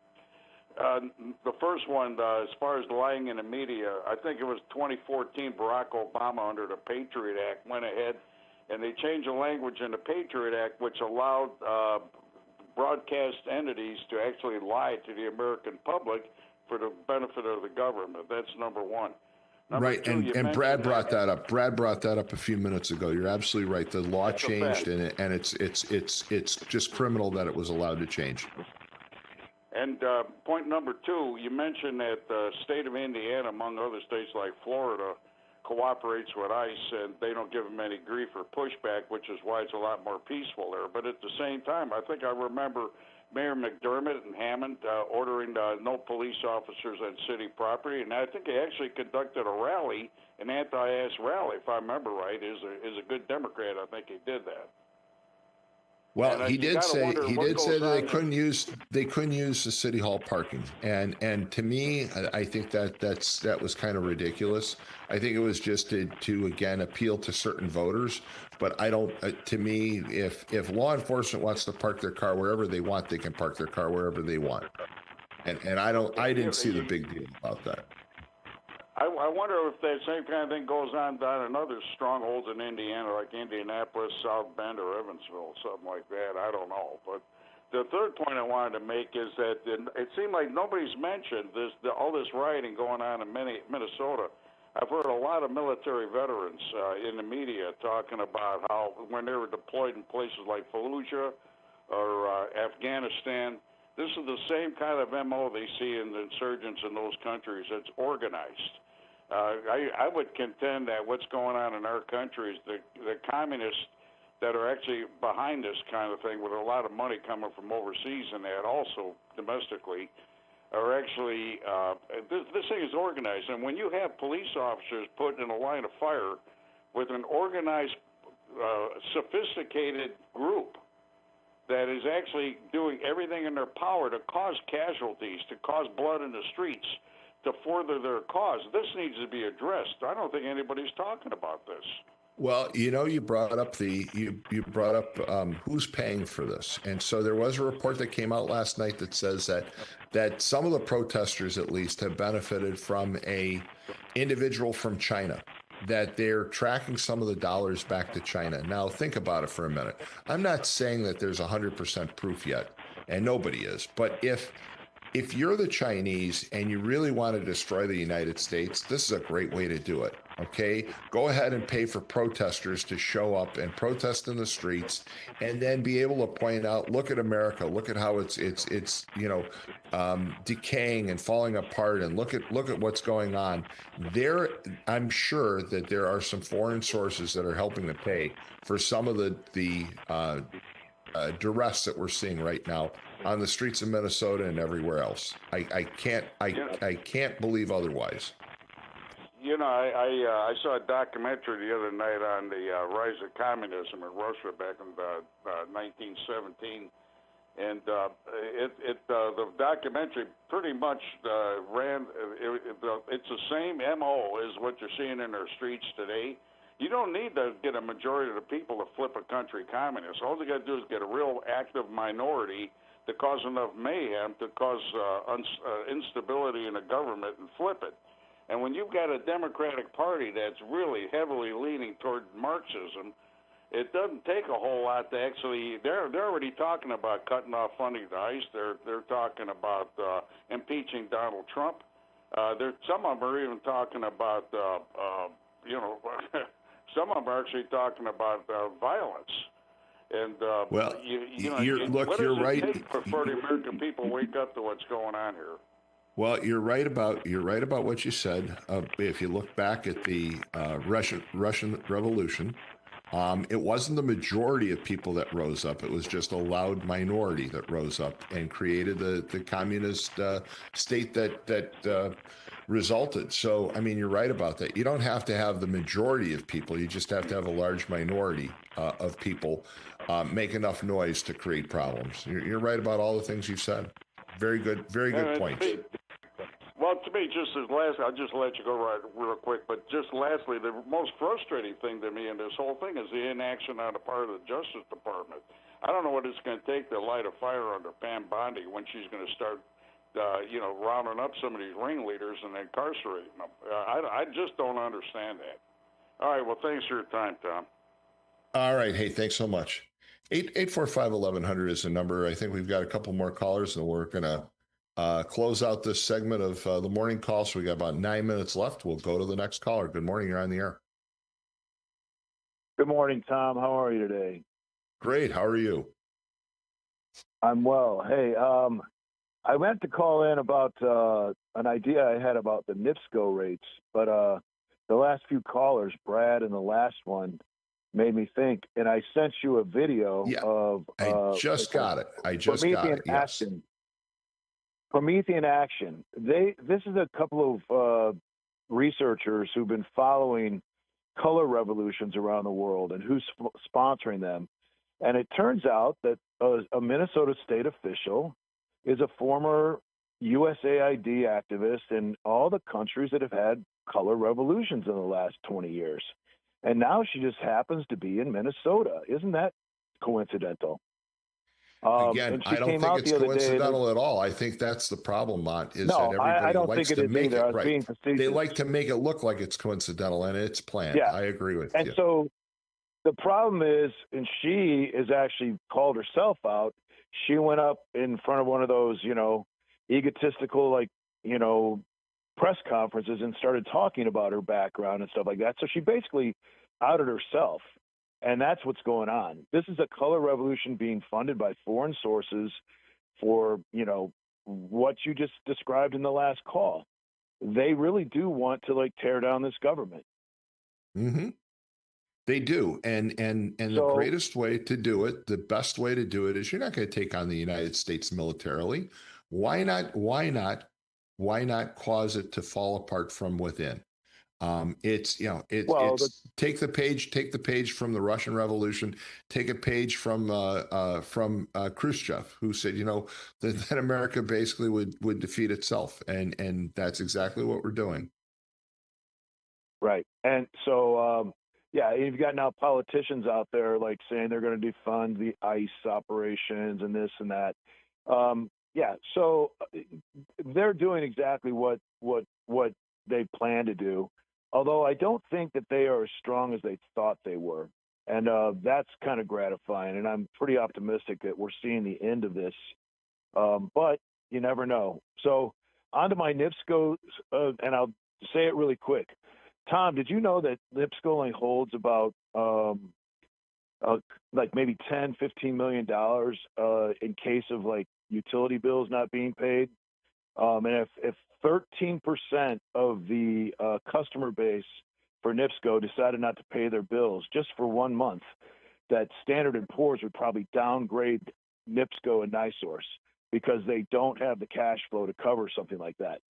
We don't need politicians. We could do this as individual customers and just decide we're going to stop paying our bills. And maybe we could talk the politicians, maybe a governor possibly who wants to be reelected, to sign an executive order that they can't shut off services during the winter. I think that would be very effective. Well, I think it'd be very effective as well. I think it goes without saying that utilities should not be cut off to anybody in the middle of winter. I mean, it's 4 degrees outside. They shouldn't be able to cut off the utilities no matter what. I agree with you. But and if they did, it would be very bad press for them. It would be, but I don't know. I don't know enough about NIPSCO's financial health to 100% agree with you. It's an interesting angle though, because if they're only carrying $15 million to cover those kinds of shortfalls, that's a pretty small amount for a company that's a multi-billion-dollar company. That's an interesting angle. All right, have a great day, Tom. Hey, thanks so much, Mont. Let's go to, it looks like the last caller of the day. So let's see who that is. Good morning. You're on the air. Yeah, Tom, first thing, they cannot cut off. I'm a landlord, and I've had tenants couldn't pay, but the sheriff say there will be no moratorium on shutoffs. See, when people get on this radio, but Ron, that's not true. That's not true. The sheriff basically has a moratorium on evictions, but the sheriff can't control shutoffs. Shutoffs are done at the NIPSCO pole. That's not true. Tom, I got a note from when they say from the sheriff department, and I'll show that to you that we cannot do this right now. Because the sheriff's department, wait a minute, the sheriff's department is talking about your renters. You can't shut the renters off, but NIPSCO can shut off power to the property. They can do that. Okay, I want to show you something. Okay, we won't go there, but let me just say this. It's a strange thing that somebody who don't know Ron Matlock knows so much about Ron Matlock, and he believes that this guy is a liar. Do you believe that Donald Trump is a liar? I'm going to give you an example. Donald Trump said as a candidate he was not in favor of Nippon coming in here and buying U.S. Steel. I said the minute he's elected, he's going to just the opposite. Hey, Ron, but Ron, wait a minute. You're contradicting yourself because Eddie Melton was in favor of the Nippon Steel. There are a lot of people. There are a lot of people that flipped on that. That's not proof of anything. That's not proof of anything, Ron. Okay. Eddie Melton was always in favor of that, even before I was too. Okay, I was in but here's the thing. Here's the thing. Okay, you can sit there. Wait a minute, Ron. You can sit there and you can find a politician that changes their view on things all the time. I think you can argue that Donald Trump running for president, maybe he didn't know all the details and he found out details later. That doesn't make him a liar. It means that he changed his opinion. Okay. Lying is when you just out and out tell false information, like Adam Schiff. Adam Schiff has been caught lying. I mean, Congress actually voted to censure him. I mean, he literally lied. He lied repeatedly when he claimed that he had proof that Donald Trump was in collusion with the Russians, and it came out from Mueller, from anybody and everybody that was false. So Adam Schiff was a proven liar, but you or me changing our opinion doesn't make us liars. Do you believe that Donald Trump was ever being a liar? Do you believe? I heard Jed used to say that all the time. He lies so much. Do you believe that he's a liar? Do I believe that there has ever been a president of the United States that hasn't lied? Ask me that question. No, because Joe Biden lied. Joe Biden lied. Donald Trump lies. They all lie. Every president of the United States lies. They all lie. Okay. I ask you one question. Wait a minute. Do you believe, well, let me ask you a question. Do you believe that Joe Biden didn't really know that he had those classified documents next to his Corvette in his garage? Do you actually believe that lie? Do you believe that Joe Biden knew nothing about the raid on Mar-a-Lago? Do you believe that lie? Because I don't believe any of those lies. So I think they all lie. I think every president lies. I'm agreeing with you there, but don't say this guy here. They all lie. I understand that, but I'm just simply saying that right now it seems like people will jump on me about something. I might be your friend. Why would Ron Matlock, this guy? He never called and he never called and give condolence. But Mad Mac did call on the radio and give condolence. He knew about it, but he don't care about Ron Matlock. He didn't. But what he won't really care about, when I go on Black History Month, I'm going to be on probably WLTH radio. If you want to listen, he'll probably hate me more talking about Black history, Ron, we have to go, but I'll tell you what, I believe in Ron Matlock. I know you're a decent guy. I know that you have your opinion. I have mine. We don't always agree. But you know what? What we do agree is we respect each other, and that's really important. And that's where we got to leave it, because I'm out of time, Ron.